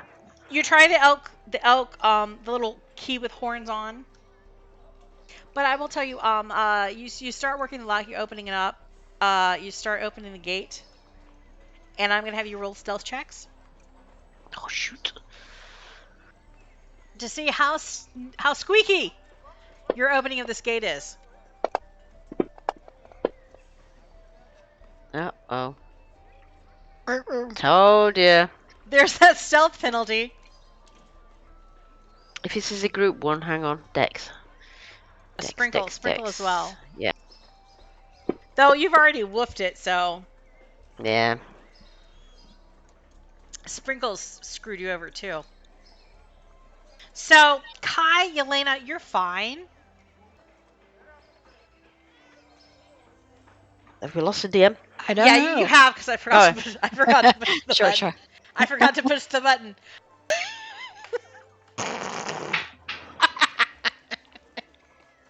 Oh my god. Anyway, this is oh, ooh, what's that then? Who goes there? And you see like the guard appear on the opposite end of the alley at the other gate from the front side of the Emporium. Now, because Kai and Yelena had sufficient stealth scores, they were clever enough and quick enough to duck back behind the building so that they aren't visible. It's just Sprinkles and Terel visible on the other side of the gate, trying to like come in with like the key still in the lock. Though the key wouldn't be visible to the guard. So it looks like Terel and Sprinkles are messing around with this gate from the opposite side. And you hear the guard call out, "Oi! What are you doing there? Off with you!" I'm gonna whisper, grab the key. Well, no, I'm thinking I can lead him off and you can just go Yeah. in. So I'm just gonna Yeah, say because he can only see Terel and Sprinkles. Yeah, but we don't want him to come around and see the key. no. So I'll just shout. Well, I was just trying, and then I'm gonna like tug at Sprinkles, and we're gonna walk out of sight. Right. Go on with you. You know it's good for you. Yeah, don't come back either. You know, he's just kind of like huffing puffing, beating his chest now, the militia out front. Roy! And he just strolls back out to the front door like he's out of sight now. And so Terel, you're kind of like moved out of the way, out of the path. And did you grab the key? The gate is unlocked now, though. I didn't touch the key. I just went. I left it for them. Just left the key in the lock, but it's unlocked now. And there's no guard in view. Can I sneak back out? And actually, the gate is partially open because it was the opening of the gate and like the noisiness and the like squeaking of both Terel's armor and the opening of the gate that kind of brought the attention. So the gate is like, well, let's say it's not, because then the guard would have noticed. Okay, never mind. Never mind what I'm saying. Never mind what I'm saying. My narrative is terrible. Let's go back to it. It's unlocked but closed. I have oil we can just rub on Yeah. it just in case. Okay. I don't want the rest of the keys to get gone in case we need them. So Kai, you use your flask of oil. You start greasing the hinges on this gate. Yeah. It's like a baby's bottom now. It's smooth as butter. Now that you've greased the hinges, you risk sliding, like kind of swooping the gate open, and it's silence. And It's Yelena, church-worthy. Yelena's grabbed the keys out of it, yeah? Yelena's grabbed the key. She's got the ring of keys again, and the gate is open. Free for anybody who is not noisy as fuck to just walk in. Tiptoe then. Tiptoe. Alright, so we're in. Terel's still outside. So, like, Oh, Yelena God. and Kai, you guys can proceed without any more stealth checks at this point. But Terel and Sprinkles, if you're going to proceed, you need to successfully stealth your way to the next door at the side of the building. Terel, do you want to just be lookout? Yeah, I think that's going to be safest. But Alright. I'll just because lurk the- outside. because the gate is no longer a factor, it would be a lower check. If that tips you whatsoever.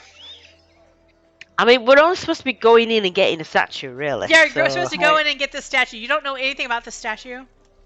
But yeah, it's a statue of Angarad. It's up to you guys. I can try again if you want, but I'm happy to just guard. Yelena's the And one then who if it seems all to happens, know who shout me. Angarad is, so. Maybe I need to go ID. No, the only thing that worries me is statue sounds very large. Yeah. Yeah, and I know that Kai has noodle arms, but what about you, Yelena? Are you made of noodles? I think I'm okay. I'm dexterous more than strong. Well, Oh, okay. no, well, I've got a +6 to athletics. That's not bad. Well, but can we slide it in the bag of holding? Will that work? I don't know. It's super interesting seeing how big this statue is. All right, let's go see how big the statue is. So, I mean, if it's huge, we've got a whole different problem. Yelena, Yeah, like Yelena and Kai, you're at the side of the building. You unlock the side door with the same key with the Elkhorns. No prob. While Terel and Sprinkles kind of wait around the corner of the building. Sprinkles is trying really hard to be quiet, but she's getting a little hangry now. Didn't we give her sausage rolls? Oh wait, she's not hangry now because she did have sausage rolls. She's sleepy. This is just the DM having a memory of a gnat. Scratch that, reverse it. Sprinkles is perfectly fine and happy. If anything, she's making noise because she's a happy little girl. Yeah. So now, through the magic of Fantasy Grounds technology, you are in the inside. You should be able to see the inside of the Emporium. You enter the door. You're on like the east side of the building. There's a bunch of boxes. Lord, there be boxes, crates, and whatnot. Miscellaneous, different urns and vases. Various pieces of fine art and treasures. An empty birdcage. As you peer around the shop, you see a lot of things that are valuable. But a statue of Angarad does not leap out to your gaze. Though you do see a door to the west. Perchance an office off of this warehouse-like chamber. So, well, question: would the statue be in one of the boxes? or would it be on display? We don't From have what you any. can tell, the we- sheer number of boxes, and recalling your experience in the sewers with the cultists who had stolen things from the Elkhorn Emporium, they were carrying crates of stuff. So you have this immediate understanding that a lot of these items are packaged. Like, the goods are not necessarily out in the open, but things that are to be delivered to customers have been crated up. And you see a pattern of there being an Elkhorn Emporium stamp, and the different crates have specific, a variety of combinations of numbers and letters on the side. Okay, so in the office potentially there's paperwork telling you which crates for Yes, things, exactly. Okie doke. So we need to go into the Some kind of legend for bills of lading that will tell you which crate you're looking for. Okay. If that crate is still here and wasn't taken by the cultists. Oh, did I say that out loud? Okay. So you head to the office to the west. Go in the office. It's locked at first, but you find the key works on everything. Isn't that convenient? So you open up the office, and Kai and Yelena, you go in, and you see stairs leading down from the office. But there is a ledger on the desk that seems to be accounting. There's one accounting ledger, but there's also a ledger that seems to be exactly what you're looking for, that is some kind of translation between the bill of lading numbers on crates and the actual contents of those crates and chests that you can look at. But it does seem to be a little bit in a cryptic kind of shorthand that is perhaps peculiar to the proprietor of this establishment. So roll insight checks to see if you can figure out this bookkeeping system. There we go. Kai, being a smart boy, not only rolls a natural 20, which means, man, you're -1 to insight. How is that possible? Are you low wisdom or something? Why are you using moonshine? Because the cherries are forsaken now. They are the evil fruit. I know, but straight moonshine seems like it might be worse. They're the cursed fruit, but I'm doing shots of it, like little shots, tiny shots. So I feel like it's almost the equivalent of the amount of moonshine that was soaked into those cherries. Okay, maybe it's not at all, but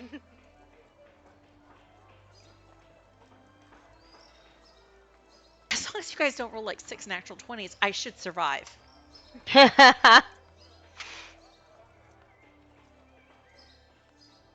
It was just those 2 natural 20s really close together that was like the danger zone.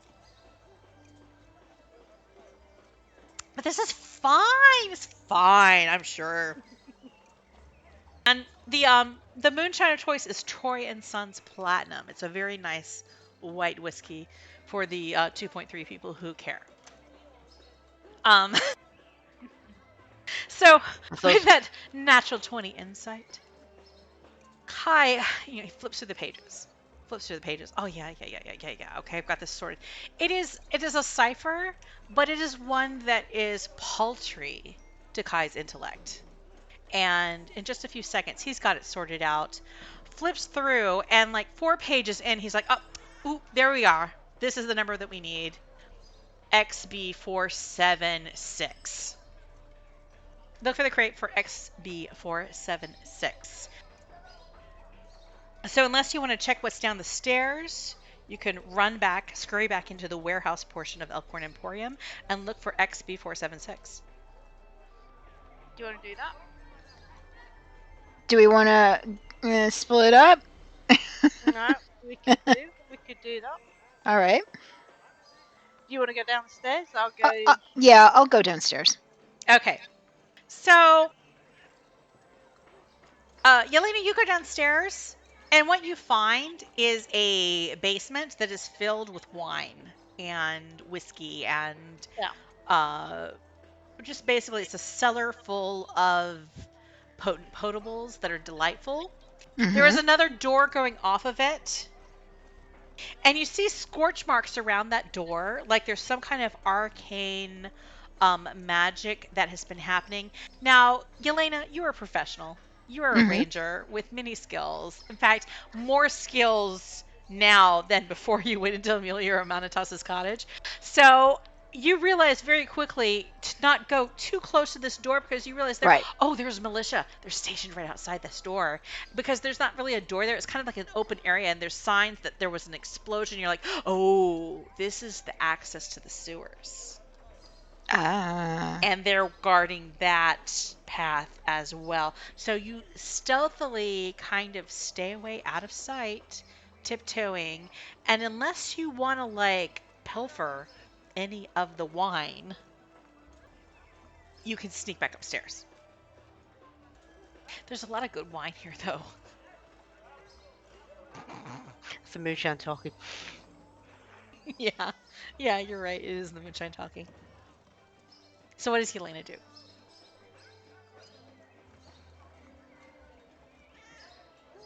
Meow. Did we lose Yelena? Did we lose Yelena? I think we lost Yelena. No, I was talking. I was did not press the button. The button is tricky. Even Yes. when you're sober, the button is tricky. I took my fingers away from the keyboard and forgot I feel needed to so have it near the validated keyboard. right now. Anyway, Dear. I look. There's nothing other than boxes of liquor. Nothing else to be found. It's There's liquor. There's expensive wine you could lift if you were of the inclination. But otherwise, it's just access to the sewers. okay. Yeah. It's what's his name? Ernest Elkhorn's wine vault. Well, let's see. So if the statue is not in here, I bet it went out that door. Because I'm a pessimist. If it's not here, yeah, you're like, oh man. Yeah, man, bad in the sewers.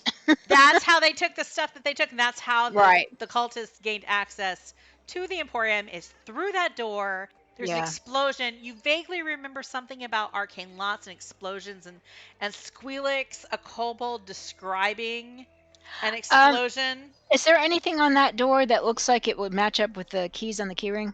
Any of the other keys? Well, the door was exploded. So what you see is it's like a doorway, and there's like signs of like the destruction. There's maybe like on the hinges. There's like a couple like splintered. Like there's a splintered piece on a hinge that partially blocks the doorway. But by and large, the door has been explodified. Okay. And you see the hind end, the back end of two militia guys blocking the doorway. Okay. So. But, tiptoe stealthy Yelena, has no problem, like, tiptoeing around the basement. Yep. And staying out of trouble. I will stealthily go back upstairs. Okay, so you stealthily tiptoe back up the stairs to where Kai is looking for XB, 547 or whatever number I said before. Moonshine Brain doesn't remember these numbers. But I'm going to have Kai roll a perception check to see if you've spotted it.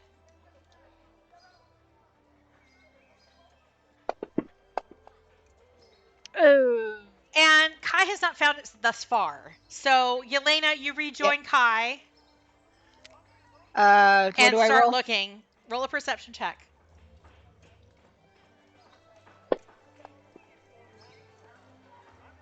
Hey. 18 is sufficient. You find XB blah blah blah number. And you find a crate. And the crate is 6 feet tall. Of course it is. Yes, it's about 6 feet by 3 feet square. Maybe 4 feet square. It's literally the size of a person, okay? Yeah, that's what was. This was not going to be conveniently a little bitty statue. This is a statue. So you find the crate, and you're like, could it be a light crate? Could it be like plasticine or something? Could it be like a styrofoam statue of Angharad? As if styrofoam is in like a medieval high fantasy world. Here's the thing. If it's heavy, that's sort of a good sign. That means it's probably in there. So you try to budge the crate, and you're like, oh man. This, All right, I want. This is a muscles thing. Yeah. Okay. Just for fun, I want to get out the bag of holding. I do not know if it opens up wide enough to even work its way around that. If it doesn't, then this isn't going to work. But can the bag? Can we try and take the bag of holding and sort of put it over the top and then pull it down? You try. You've got so because you can't lift the crate, it's too heavy. You have to climb up on top of the crate, which is no problem for you because you're level 6 now. Right. So climbing up on top of the crate, piece of cake for you. So then you try to like open up the bag of holding and like put it over the top and like kind of sink down to the floor. Sink down to the floor, but like it's not quite a big enough opening. Like the opening of your bag of holding is about 3 feet in radius, and this box is about 4 feet in radius. So it's like you can get like a corner of it in, but you can't fit it around the entire thing. And it's obnoxious. But that's the crate. Mm-hmm. Yeah, get it out of the crate. Ooh, yes, take the All right. statue out of the crate. Yes. Let's see. Yeah, so the crate is nailed shut. But hey, Yelena has her trusty crowbar. Let's do the crowbar. So you're crowbarring inside, you open up the crate, and inside there's a statue. It is the size of a person, Mm-hmm. but it is no longer 4 feet by 4 feet. And it is this, it's almost like, it is a wooden, almost like a totem, in the guise of a woman. It is definitely, like, it is a representation of Angarad carved out of some type of wood, and it is beautiful and it is detailed, but you think without it being in a crate, it will fit in your bag of holding. You think though that it will fill up your bag of holding. Well, I don't think we've got to. Do we need to take anything out of the bag of holding to get it in there, or No. will it fit? Okay, good. Yeah, we'll go for that. But your bag of holding is getting tight for big things, for Right. things that take up. But we only need to get it out of the town, don't we? We can always shove Right. it into a cart once we're. But for the purposes of getting it out of this store place of business quietly without Terel. Yeah. Without Terel, yes. You know, and basically you have to like hack the crate away. You're basically, because you got to remove the crate because the statue weighs too much for you to really. We're gonna quietly hack. So you're quietly like crowbarring for your Yes. life. And, you know, Kai maybe is like doing a little bit of like fire on the side to like, let me just scorch the side. I will burn away this wood. And it takes about 15 minutes or so, but you gradually work away, dismantle the crate, get rid of all of the like kind of hay stuffing that was padding the statue. Kai takes care of that, no problem, with his magic. And you're left behind with this statue.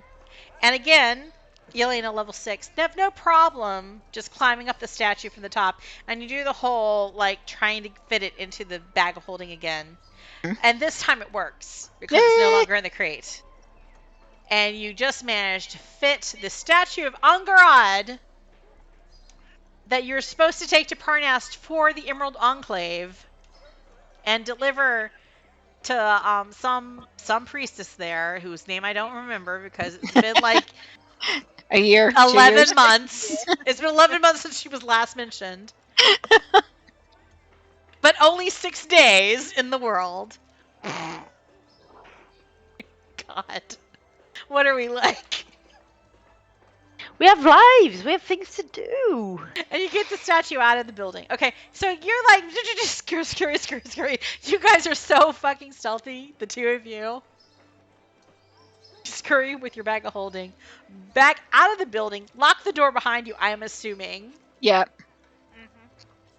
Through the gate. Lock the gate behind you, I'm assuming. Yes. And rejoin Terel and Sprinkles Yay! for whatever next happens in the 20 minutes we've got left in the session. Holy shit. Oh my god. We just need to I get know back to the inn. I We know need to get part back of to the it's inn. me. I'm talking too much, you know. But like, yeah, I'm glad we've gotten this far. Okay, it's We got a not as far statue. as I was hoping for, but I'm glad we've gotten this far. So now, um, you can either take the command codes to the municipal hill, to the municipal offices on First Hill, or you can go to the singing Sprite to the inn where you live in whatever are hanging out while you're in Secomber and rest. What do you want to do? I'm scared that once we take the golem coats, we're going to get tasked with something else. So maybe we need to rest first. Though, like, dudes were asking for you to give they an get back. evening report. It's about Okay. 5 o'clock, and it's dusk. Like the sun is starting to get a little bit low. It's Okay, not so we're dark evening. yet. It's just going to be, here you go, bye. Mm. Just walk in, throw them on a desk, leave. Yeah, we All could right. do that. So it takes you about 10 minutes to walk back, and I'm going to close this out.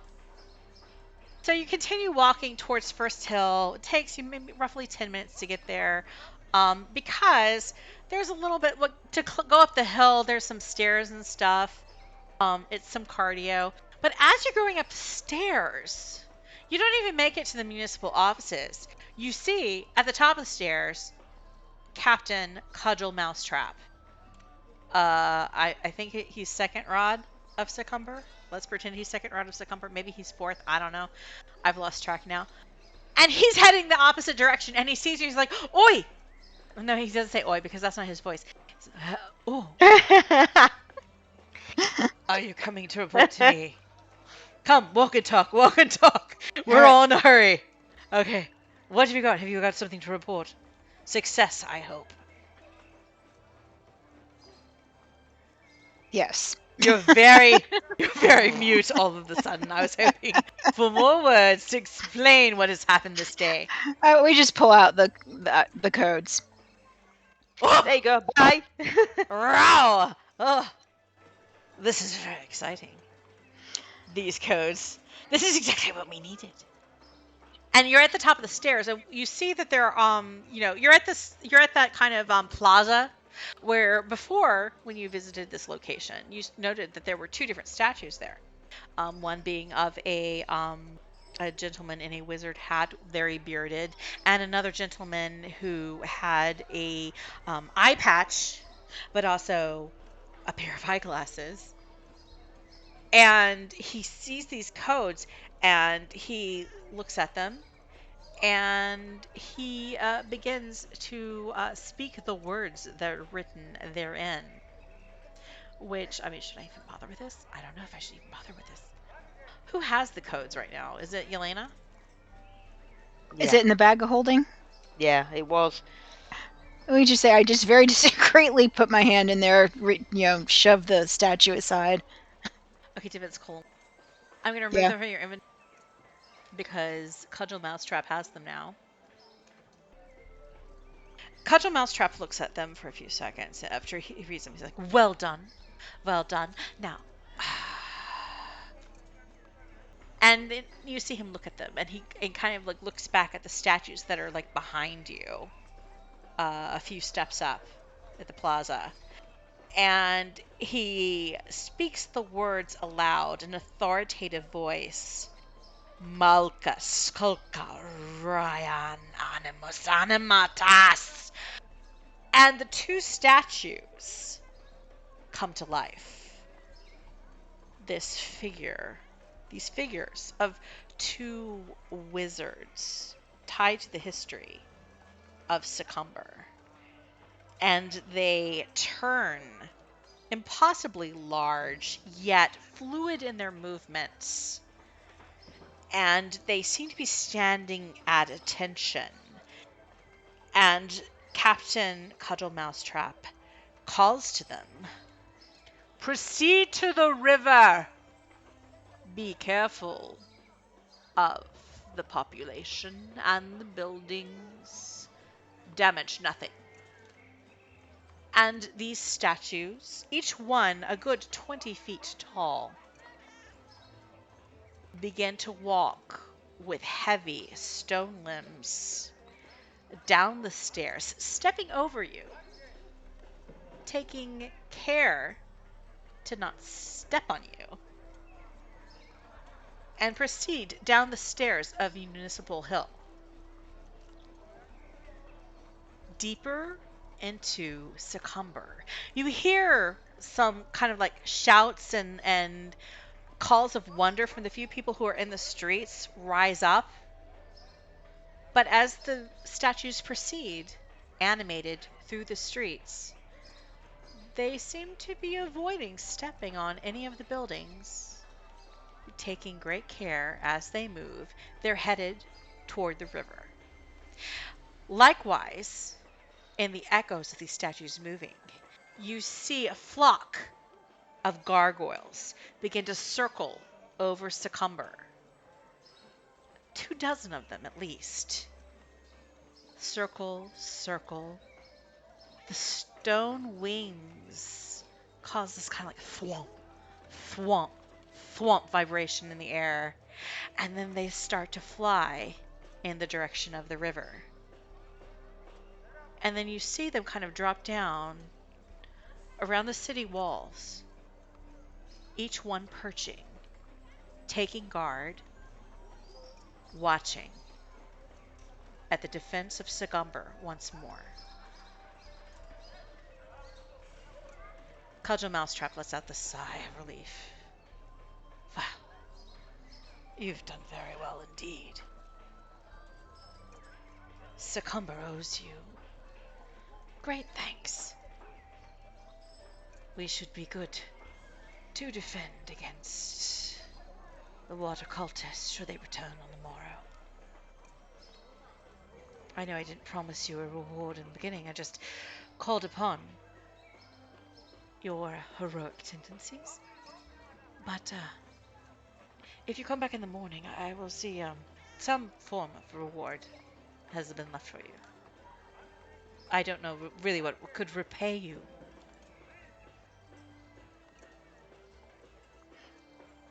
But no, the three of you are, and your owlbear. I'm assuming it's an emotional support owlbear. Yes. Are always welcome within these city walls. Oh, by the way, Lady Belafona was here recently, just an hour ago. She brought some interesting documentation, incriminating evidence regarding First Rod Terel Logan. He is very tied in with the Earth cult, has sunken the roots here in Secomber. I am en route right now for to join the forces, primed to raid the Cat and Cucumber Salon and make arrests based off this information. I'm sure she can inform you what she found, but it is very incriminating indeed. Very incriminating. Goodness. By the way, I know you brought the boom powder here. The plot involving the goblins and the Earth cult.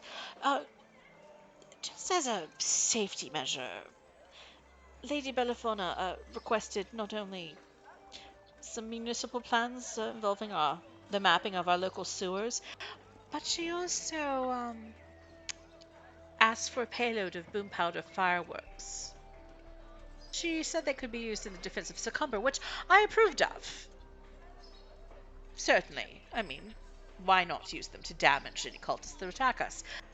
It's a fine idea, as long as they don't explode, the river bridge. Well, Lady Belafona didn't explode herself, but just so you know, she has them, and maybe, no, she doesn't need to have them. So maybe you, being her employees, could encourage her to return them. Well, good day. I have places to be. Thank you. Thank you. Secomber thanks you. We were all very tired. It was like, yeah. And, Okay. he rushes off. Plump Captain Kitty rushes off to the Cat and Cucumber to do whatever he's going to do. But apparently, they're intending to apprehend the First Rod Terel Logan at the Cat and Cucumber for being a leader of the Earth cult. And there's Alright, some kind of good. correspondence that Lady Belafana delivered to him that like incriminated this guy and is the basis of them arresting him. But hey, you head back to the inn, to the Seven String Harp, where is your inn. It's your place. It's where you hang while you're in Secomber.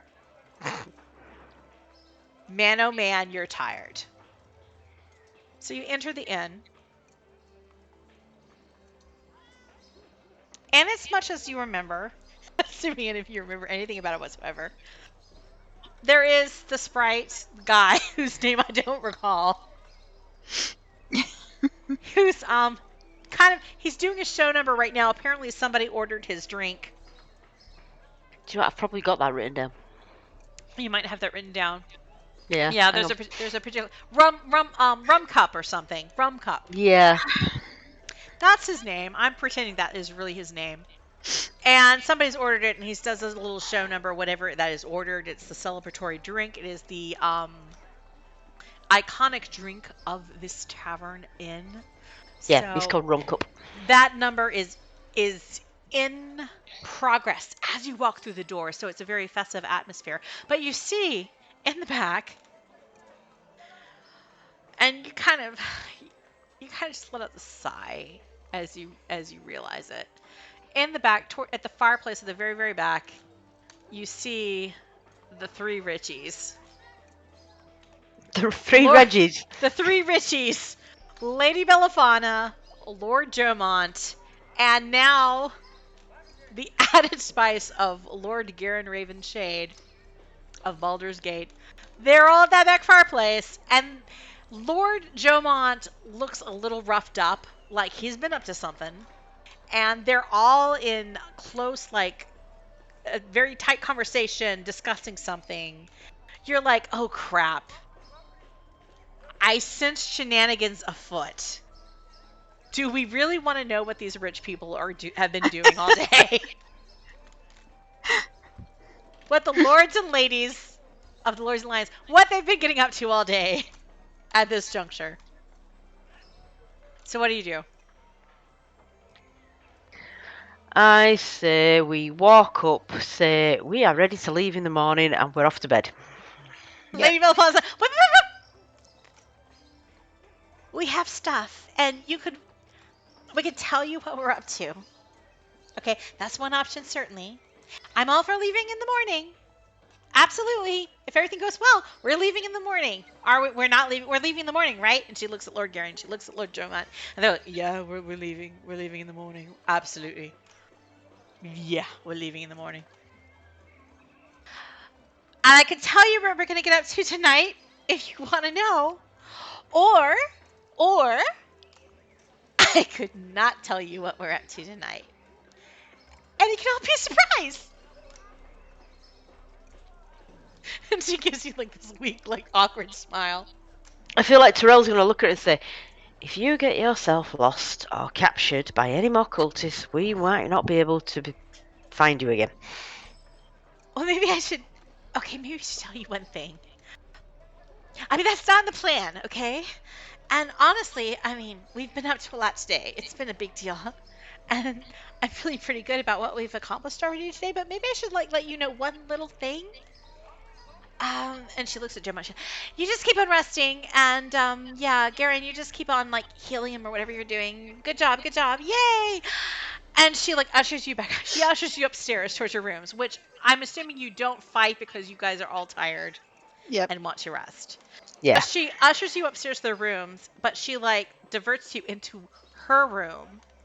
And as you enter her room, you see on the bed, there is a body. Blue-skinned.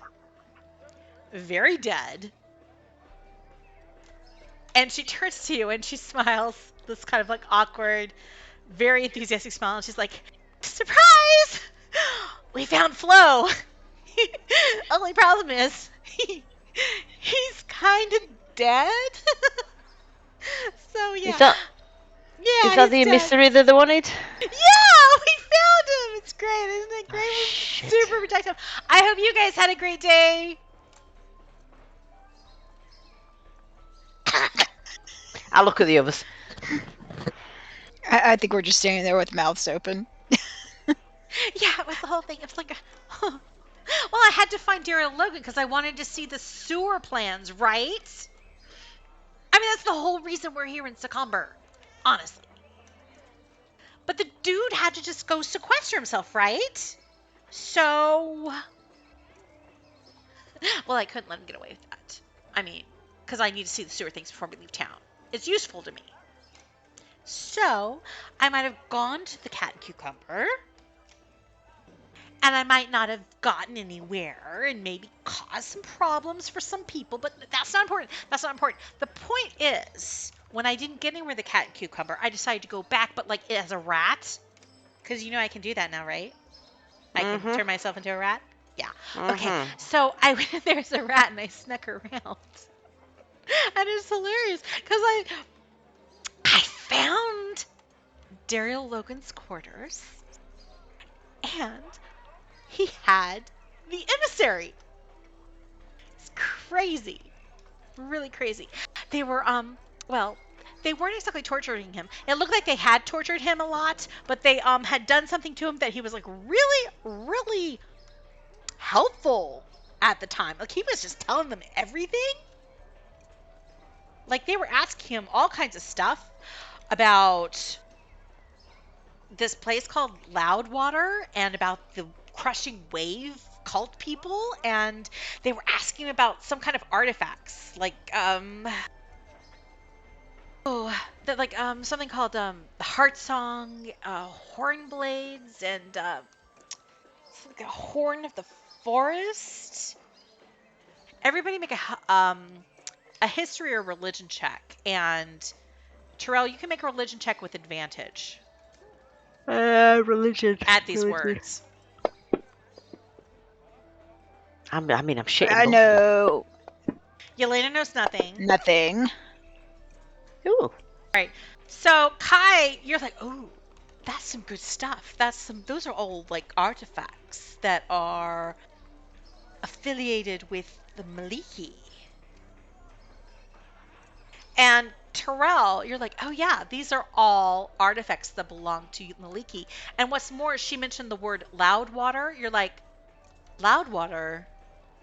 From Maliki lore, you know, part of my whole like paladin jive, my religion's history, during the time of troubles, when gods became mortal, when they walked Terel amongst the mortals, Loudwater is the sanctuary where Maliki made it her home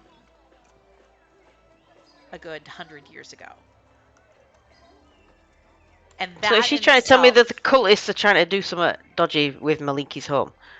It was her home. Now, the time of troubles is long past, and Maliki is no longer there. But these three names are all artifacts of items that were once wielded by Maliki at different times that you have heard the history of. Both you and Kai are familiar that, like, oh yes, these are fancy things that are tied to Maliki.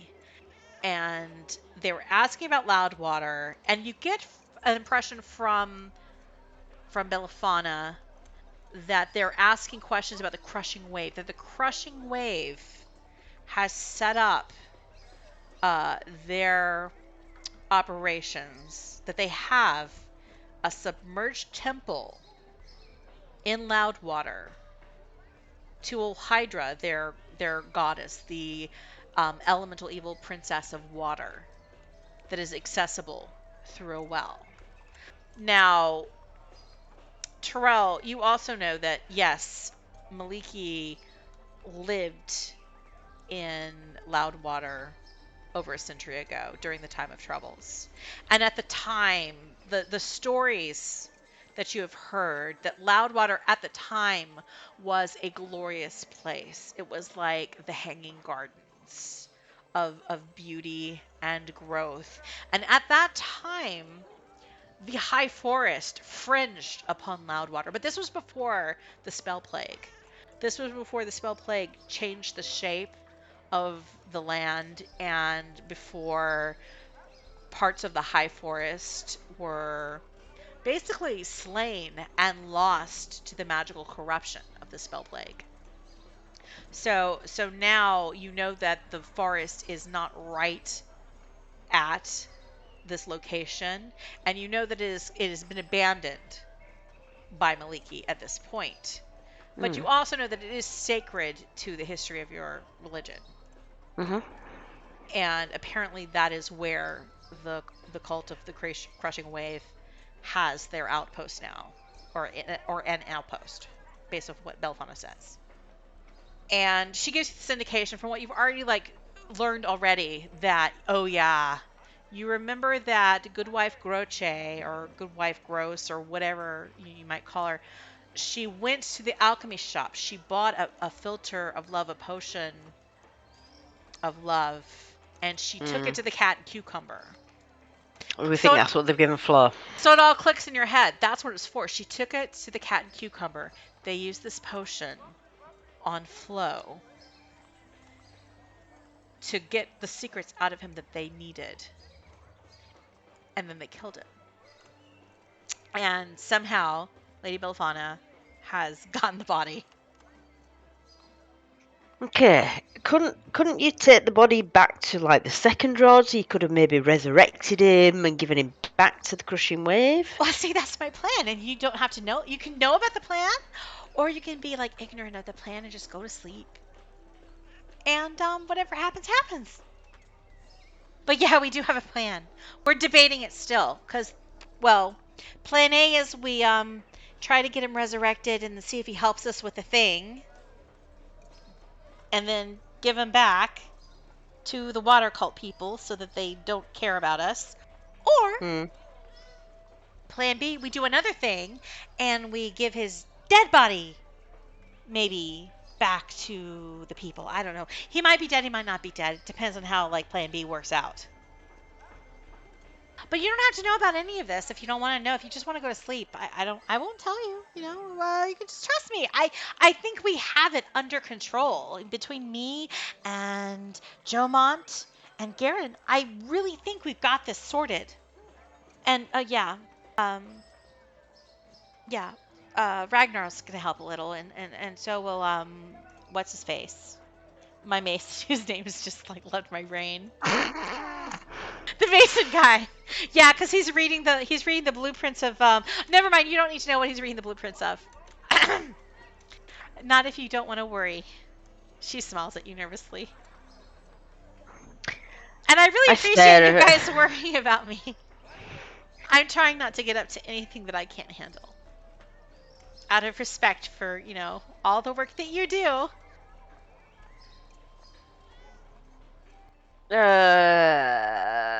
Badger Sweeney, that's his name. It took 20 seconds. Oh yeah, Badger. Yes. Badger. We say Badger. Badger. Yeah. Yeah, he's looking at never mind, you don't need to know what he's looking at, the blueprints of. Okay. Yeah, so good night, guys. I'm sure you've had a great day. Did you do whatever you were doing? Yeah, you were doing something for Cudgel Mousetrap, right? Did you find the codes? Yeah. The codes. Yeah. Yes. Oh, see, then that takes some pressure off of us. We don't even need to maybe raise the dude from the dead, but there's kind of a moral quandary, that Jomont and Garen are about. I don't know. They're very boring that way. But yeah, we're gonna leave in the morning, come hell or high water. So that's really all you need to worry about, right? Unless you want to ask me more questions. I think we should go to bed. Okay. Oh, we're never going to leave Secomber. It's fine. I'll see you in the morning. Oh God, famous last words. You've all done very well. Good night. Hi. Just imagine Kai walking out of the room. Night. Over it. I don't even want to know. So what is? I can tell. Okay, so Kai's gone to bed. Terel is what? Terel's just staring at Lady Belfana as if to say, "What the actual fuck, woman?" you look at this dead body and you're like, ugh. So it's blue-skinned guy. He's an elf. You're like, oh, this is a sea elf. And you see like size, it's bare-chested, but they're like little there's like ridges of coral growing out of his skin, in his bare chest, and on his head is shaved, but there are also like these ridges of coral that have grown out that are almost like this kind of like piecemeal kind of armor on his chest and head, skull. And then there's also these strips of seaweed, of kelp, like tendrils that have grown out of his arms and around his waist, and they form almost like this skirt that kind of pulls around his legs. You can see like he's wearing some kind of like leather trousers and boots, but they're very slick, like sealskin. And he's just like this pale blue dead guy on Belafana's bed. Obviously, some kind of sea elf guy. How'd they get him in here? I mean, that's a really good question. Somebody have another bag of You holding? say that alive. You say that aloud. Belafon's like, we're rich. We're royalty. We're nobility. People don't question us. When a body goes, okay. We just tell them that like it's important, and people ignore what we do. It's kind of a superpower. Should we give her the what we found relating to her? Yeah. Give her that letter. Yeah, I'll give her the letter. You give her the letter, and she starts to read it over it.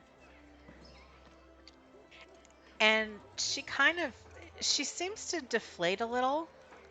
Like, oh no.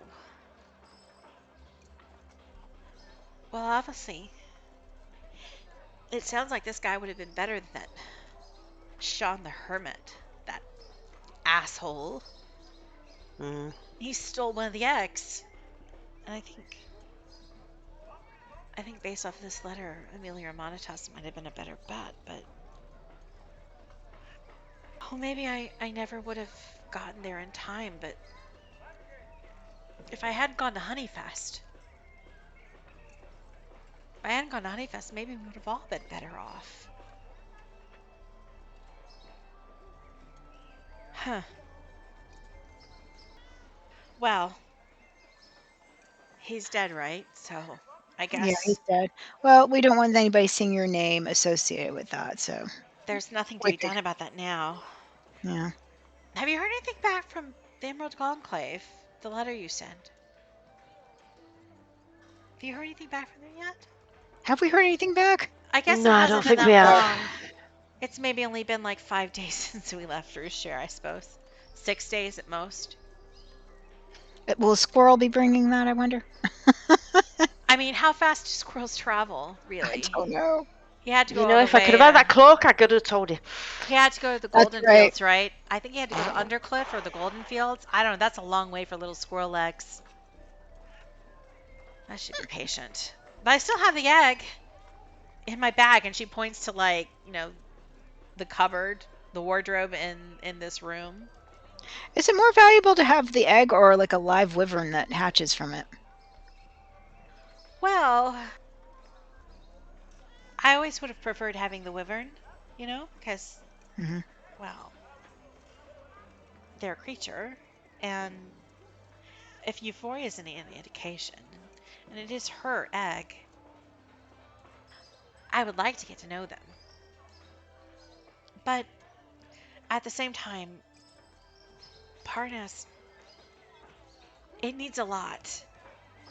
They're on the fringes, and, well, it seemed like a fair trade to get what we needed. If I don't have to, though, maybe she could hatch it. I'm afraid that she's been without her egg for a long time, and I'm not sure this egg is viable to hatch anymore. I'm afraid I don't have enough experience. But that it doesn't mean that once we get home, she's not going to have more eggs. I'm not sure what she gets up to in the mountains all the time. Okay. Should we tell But regardless, in the morning, let's meet over breakfast. all right. We'll head out right after. I promise. Really, I mean it. I don't want to stay here. Jamont doesn't want to be here. I'm just standing there going, yeah. Jamont doesn't Yeah. want to stay here. Jamont doesn't want to be here for the Lord of Misrule. Like for the whole Misrule thing, he doesn't want to be here. Because of reasons. And I mean, I'm not going to go into it, but like there's reasons why maybe they don't want to stick around anymore. Oh, I said they. I think Lord Garen might be joining us. That's the one who pulled out the ring that she'd lost. Yeah, but that's more breakfast conversation. So yeah, good night, everybody. Terel just turns and walks out. Okay, and I guess like Kai had already left by this point. Kai's already in bed by this point. It was just like Yelena and Terel. So now it's like Terel's gone, and it's only Yelena still in the room with Melifana and the dead guy. So all it takes is Yelena leaving, and we are done. Yep. Ooh, I'm out she's there. holding out. I'm out. Okay, so Yelena's out. Everybody, I said I don't want to be in a room with a dead guy. Nope. I'll see you in the morning. They're going to get up to whatever they're going to get up to. And I'm going to give you guys a long rest.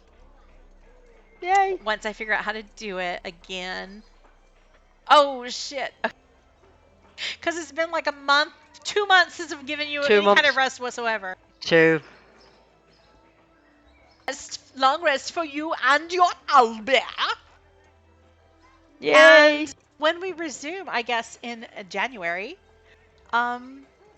you will all be rested, and you'll find out whatever they were up to. And we'll see what trouble we get into this time. Yeah, we'll see if we will actually ever get out of Secomber. Just maybe, you'll be able to leave Secomber. No, it's never going to happen. No. As we all intended. We really, really did intend to leave Secomber.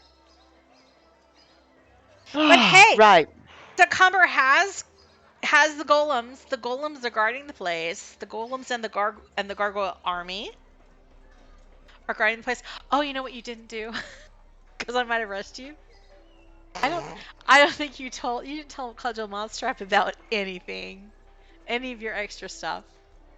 You didn't tell them about where the cultist plans.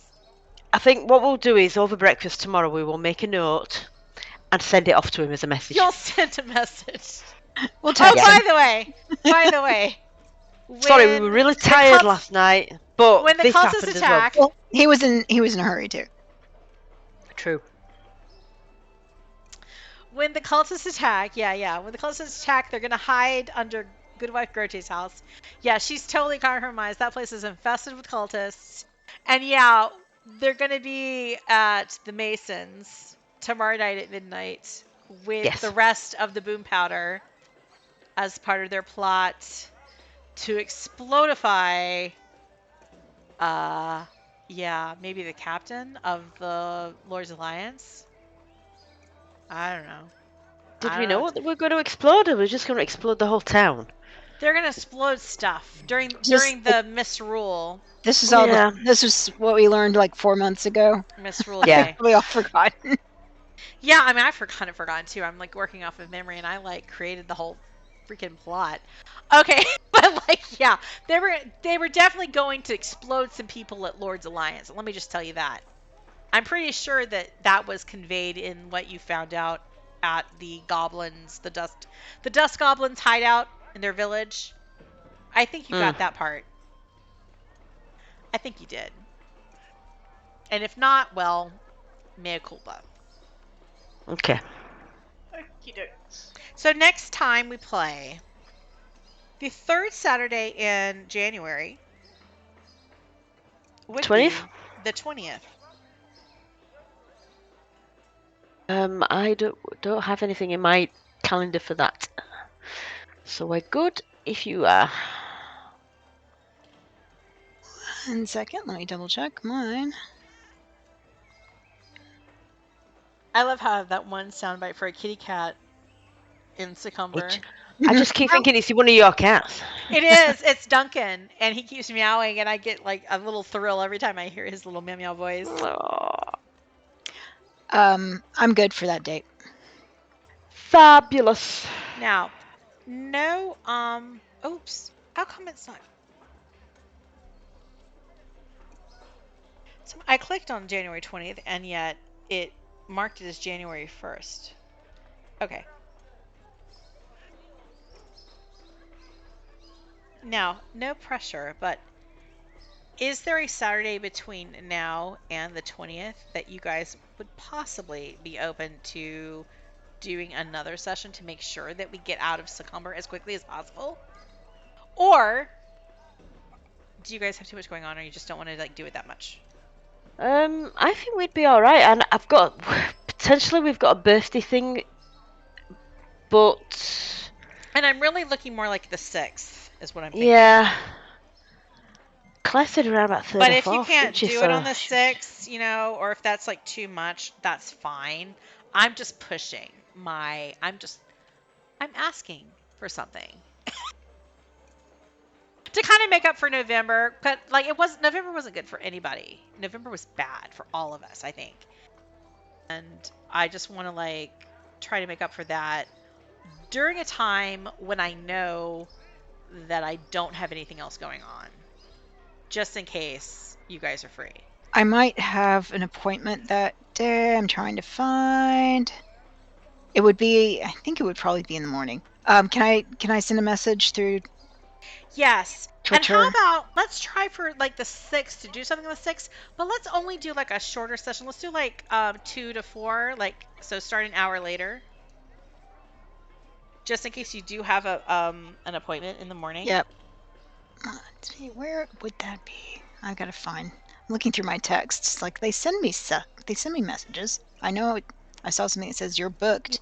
Because I think 2 hours is enough to get us out of Secomber, for sure. then I would say we're all right to pencil it in, but depending on birthday plans, we might have to cancel it. But we should find out within the okay. next And couple of weeks. that's I'll tell fine. you. I'm good. That's my next appointment's not until February, so the 6th will work. Okay. Oh, well, let's try for 1 then, and then maybe we can finish early Yeah. so that Yep. British people can sleep. All right. Okay. Yep, I've got that in as well. So 1 p.m. on the 6th, and we'll not do like a full 3 hours, Okay. and try to get you the fuck out of Secomber. Yes. That will be an epiphany. Happy Epiphany. You're not in Secomber anymore. Okay. So anything else? Any like pros and cons? I mean, of course we didn't have combat this session because we had 2 combats last session. So there was no way you guys were ever gonna get to fight anything. I mean, we were basically just trying his damnedest to get out, weren't we? So. Well, it was Yeah. problem solving. I always like the problem solving stuff. I mean, I felt like Yeah. I did like talk more than I like had more narrative going on than like if I'd really pushed hard to get you guys out of Secomber, I would have still skipped some stuff. But I felt like I don't know, I felt like it still was like enough stuff for you guys to do something to like work your way out of here. Rather than rushing, you know? Yeah. Like I mean the whole stairs thing, yeah, that took some time, but I kind of felt like If we only had some sand. it was just stairs. It was we're We being just don't careful. trust you. I mean, Yeah. I knew what I was doing when I did it. I knew like, okay, these are invisible stairs, and I know they're gonna take like half an hour to like get down these invisible stairs. And I knew it as I said it, but like I was like, I feel like this is fair, you know. And if it takes them half an hour to get down a flight of invisible stairs, that's on them. That's just who they are. Yeah. But I think once we got into town again, we got some stuff done. And then it was just the lack that none of us have a memory among us. Yeah. Exactly. None of I us- have none of us a are young enough notepad. I have a notepad in front of me, and I never think to aside from certain things, I don't really write nearly enough Yeah. in it. And you know, So- honestly, I'm relieved that you guys didn't want to know what Bellefonte was up to. I think it's for the best. I think it's for the best. that After you what don't know we went through, yeah, no, I think it's for the best that you don't know what the rich people are doing. I like it. I mean, that's fair. I'll do a couple rolls and you'll just find out in the morning how it went. You know, Okay. it's for the best. Or we show up and they're not there anymore. It's like, okay, it's our caravan now. Let's go. Yep. There'll be at least one of them there. Okay. Nope, Parnassus ours. Screw them. All right. I will let you guys go. Have a happy holidays. Happy holidays. We'll see you in Yes. the new year. Eat all the Yeah, fruit have a cake. great Christmas. Eat all the fruit cake. Drink all the whiskey. Oh, if we ate all the fruitcake And with you. happy all the holidays. Yep. Have a great time. Bye bye. Fine. All right, guys. Thank See you you. later. Bye. Bye.